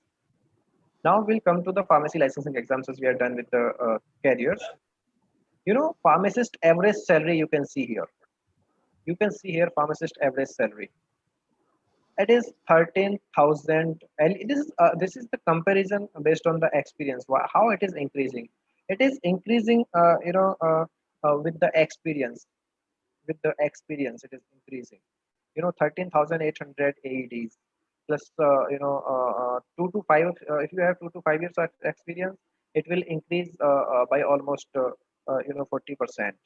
If you have 5 to 10 years of experience, then it will increase up about 30%. If you have 10 to 15, then 20. It will decrease at of course with your experience, because every time you cannot get as much you were getting in the starting, but definitely with your expertise it will increase, right, guys? The next thing is, what is the eligibility for pharmacy exams in UAE?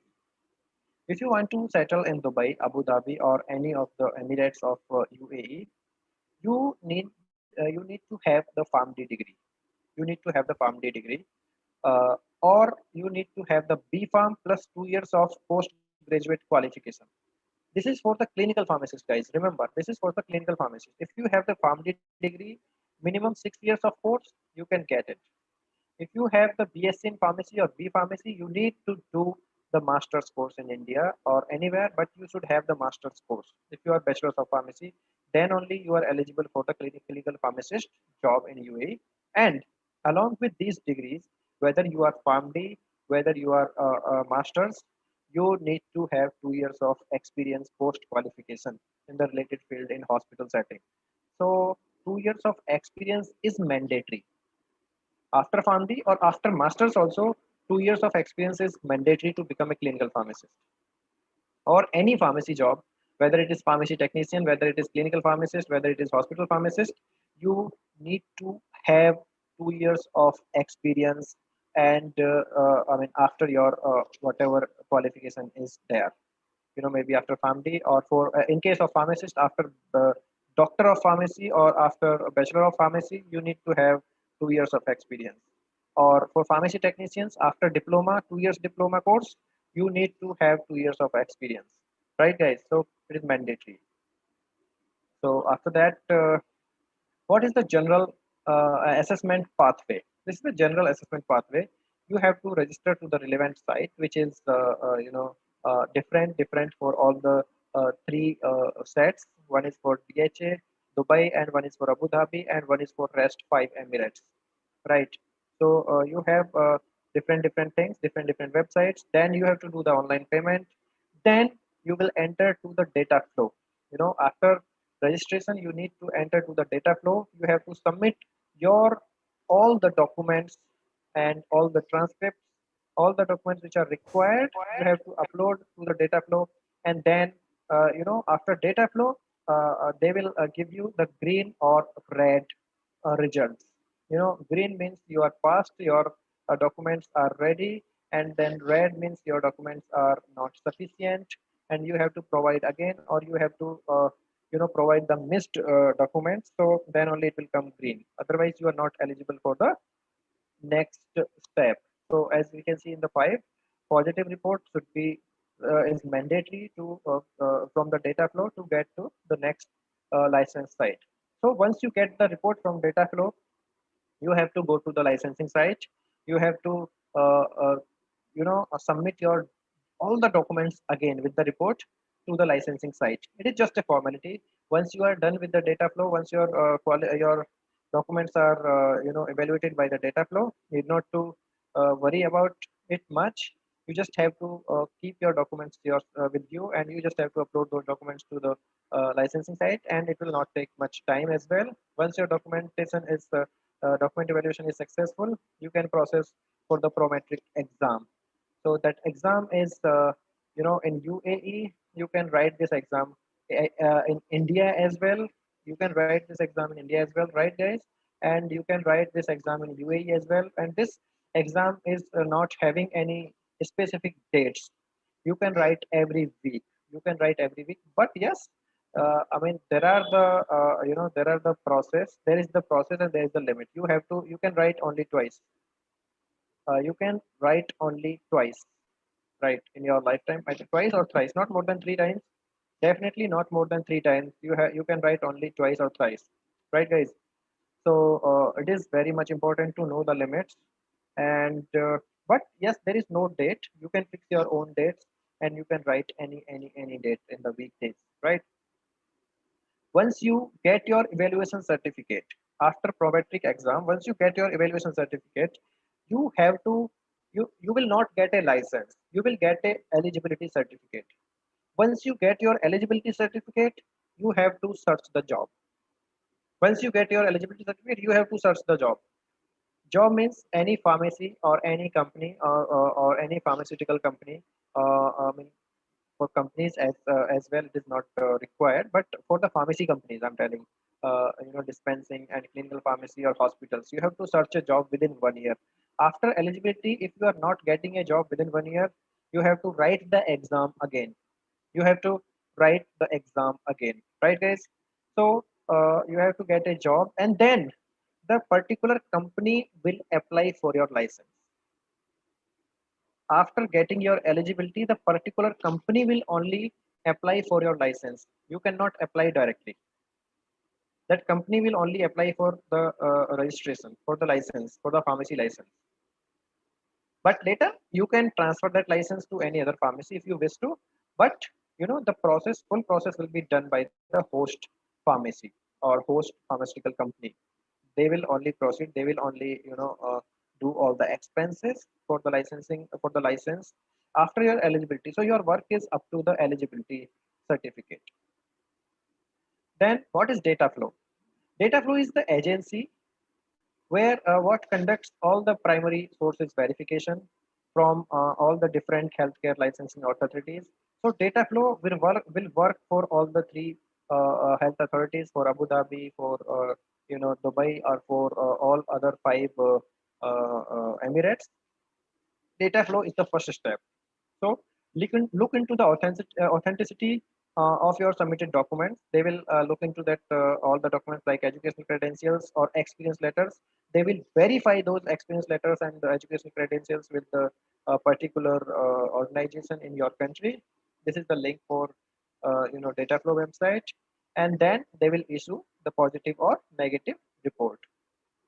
Then after this, what are the documents required? Documents are like transcripts. All your transcripts are needed to be submitted to the data flow as well as to the later part in the licensing website. And then you need to attest your document you need to get attested by the government authority, the degree certificates and your experience certificate, and you have to submit in the data flow. Then your passport size photo is must. So there is not much documents needed. Your transcript, your degree certificate, your experience letter, and your photos. That's all. What are the time frames? Time frames are nothing much, but initial 30 to 60 days it takes in the data flow. Then you have to submit your documents to you have to submit your documents to the data flow. Then it will take around 2 months or 1.5 months. Then after data flow, you can submit your report, or data flow will only submit your report to the particular particular authority. If you wish to submit by them, you can also submit that personally, manually. And after that, you will get a date for the exam. And after exam, you have to wait for almost 1 to 3 months. So this whole process will whole process of this licensing exam in UAE will not take more than 4 months, 4 to 5 months. Sometimes it takes 6 months also, but yeah, not more than 4 5 months, definitely. And complete fees for this UAE pharmacy licensing exams from the ministries or from the health authorities is around 50 to 60,000 Indian rupees, like 3 to 4,000, maximum 4,000 4,000 AED. It is around 50,000 you know Indian rupees, not 4,000. It is around yeah, 3 to 4,000 AEDs, I feel. Yeah, right. So around 50,000 Indian rupees, right? Then what is the difference between HAAD and what DHA and MOH? I was telling that HAD is only for Abu Dhabi and Al Ain. DHA is only for Dubai. MOH is for all five Emirates, where Fujairah, Azman, Ras Al Khaimah, and other two Align, and this MOH is for all five. DHA is for Dubai. HAD is for only Abu Dhabi. So, what is the process? Process is not hard, almost similar. Fee is really high for Abu Dhabi, and it is low. I mean, the processing fees is low for MOH and Dubai, but it is quite high for Abu Dhabi. Exam difficulty level is it is really difficult for Abu Dhabi and Dubai, but not as difficult for MOH, other five Emirates. And strength of license is almost same. You will not say that this country has or this Emirates has a high weightage of the license and all. Nothing. It's almost similar. Depends which state or which Emirates you are going. And validity. See, Abu Dhabi license, Abu Dhabi eligibility certificate is valid for 5 years. So if you are applying in Abu Dhabi, you can search a job within 5 years. But in Dubai, it is only 1 year. As I was telling, your license will, your eligibility certificate will expire within a year. In MOH also, it is 5 years. License renewal, yes, it is very important to know, guys. License renewal. If you are not renewing your license within 1 year, you have to appear in the exam again, right? So renewal is also very much important in these all the UAE Emirates. Renovation is very important, right? And as everyone is telling, we know we are helping in your licensing exams. We are helping in achieving your goals. We are helping finding the great colleges and the courses of your choice in these Emirates. And we are helping you in the eligibilities and document evaluation. So thank you, guys. I think I'm done. You can ask your questions to me. Right. You can ask your questions to me. I will answer. I will. Yeah. So first, I will check if we have any questions in. Um, yeah. So you can ask your questions, guys, in Zoom or yeah.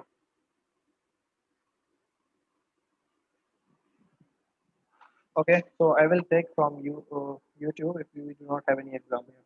If we do not have any question here.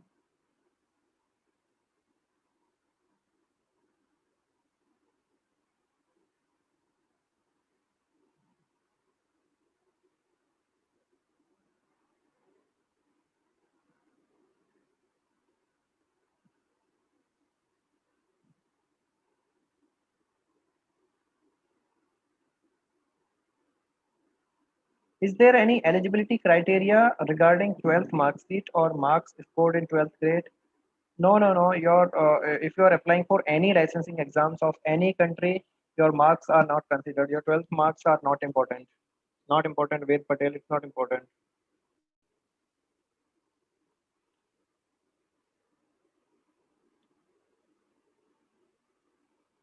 Is the MOH so? Yeah, somebody is asking to show all the five Emirates. I will show you the five Emirates, guys. Again, wait. You can see in the map, right? You can see in the map. Abu Dhabi and Dubai have different their own health authorities, but Shahjahan, Fujairah, Azman, Queen, Ras Al Khaimah, these five are having only one, that is called Ministry of Health, UAE, MOH. MOH. You have to go through the MOH for these 5 Emirates. For Abu Dhabi, we have HAAD. For Dubai, we have DHA, Dubai Health Authorities. So you have to be very clear when you are selecting your emirate, and you can transfer your license. By the way, you can transfer your license in any emirates.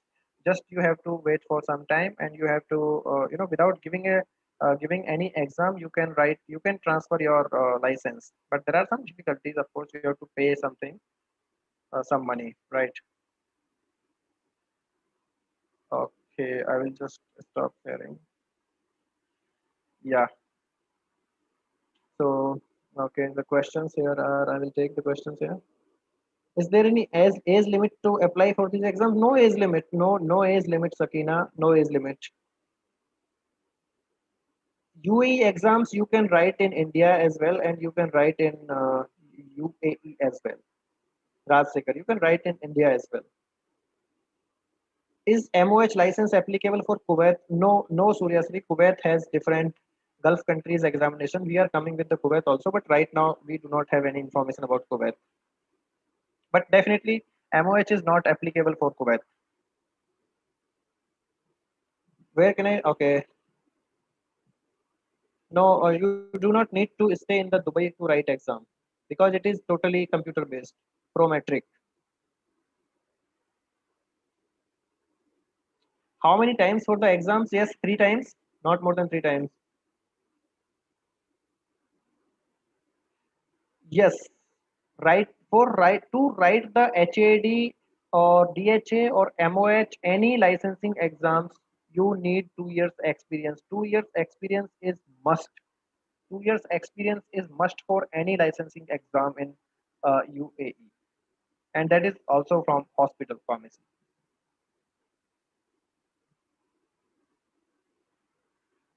Yeah, but you can get your experience done in UAE or India anywhere. Yes. And without license, you can go for pharmacy technician, guys. For pharmacy technician in UAE, no need to write exam. But I hope you will not go for the pharmacy technician job as you are having the PharmD or B.Pharm degree.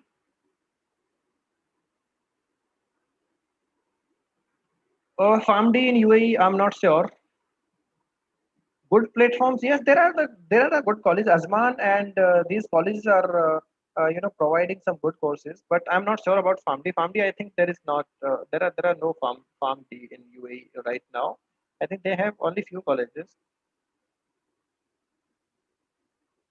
Living expenses in UAE are quite high, but exactly not much as Canada or Australia or USA, but you little higher than India, definitely.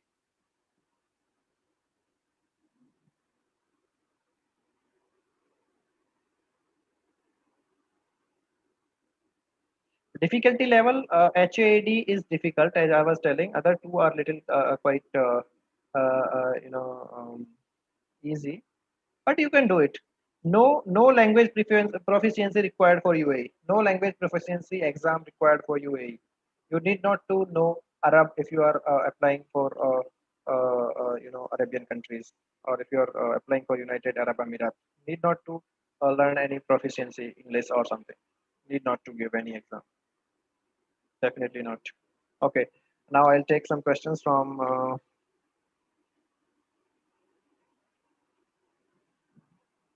Okay, so what are the job preferences at industrial level? I was telling clinical research, insurance, and you can go for the marketing level. You can go for the managerial level jobs, and you can get the laboratory technician. You have all the jobs in pharmacovigilance, regulatory affairs, as a medical license.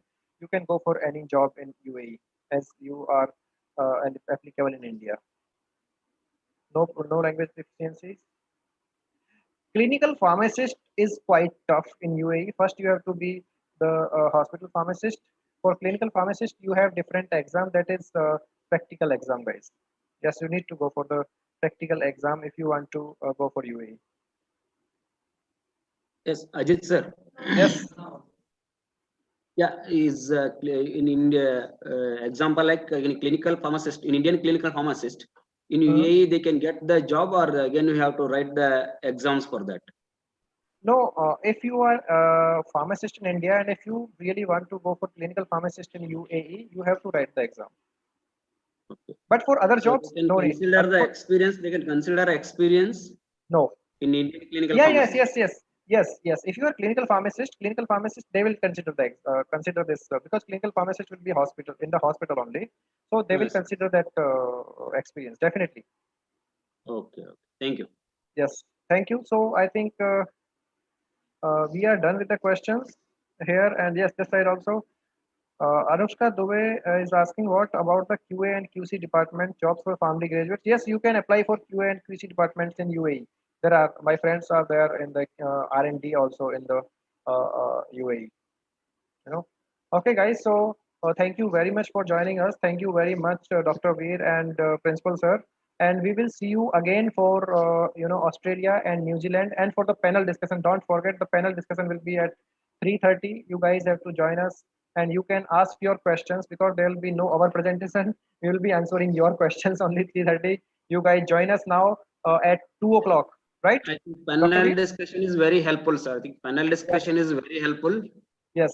The students will get all that information. So please be there in the panel discussion. And for the Australia and New Zealand also, Yes, we are starting. Complete the Australia and New Zealand, we'll discuss panel discussion is there. Yeah. So please have a lunch and join at. Yes, have a good lunch. I think you are tired of listening We'll us. start at 2 o'clock, sir. We will start 2 o'clock. Yes. Yes, And you can, guys, you can join with the same link. You can join us with the same link on the same YouTube channel also. You can join us with the same link. So you not to worry. This link is active for full day. You can join us with the same YouTube link and same this Zoom link, right? Okay. So take care, guys. Let's have lunch and we'll see you at 2 o'clock. Bye bye. Take care. Okay. Yes. Thank you, sir. Thank you very much for your wonderful information, Ajit sir. Thank you. Yes, thank you. Yeah, thank you, Yes. sir. Thank you. We'll meet after lunch. Thank you. Yes, after lunch we'll meet. And your questions, guys, you can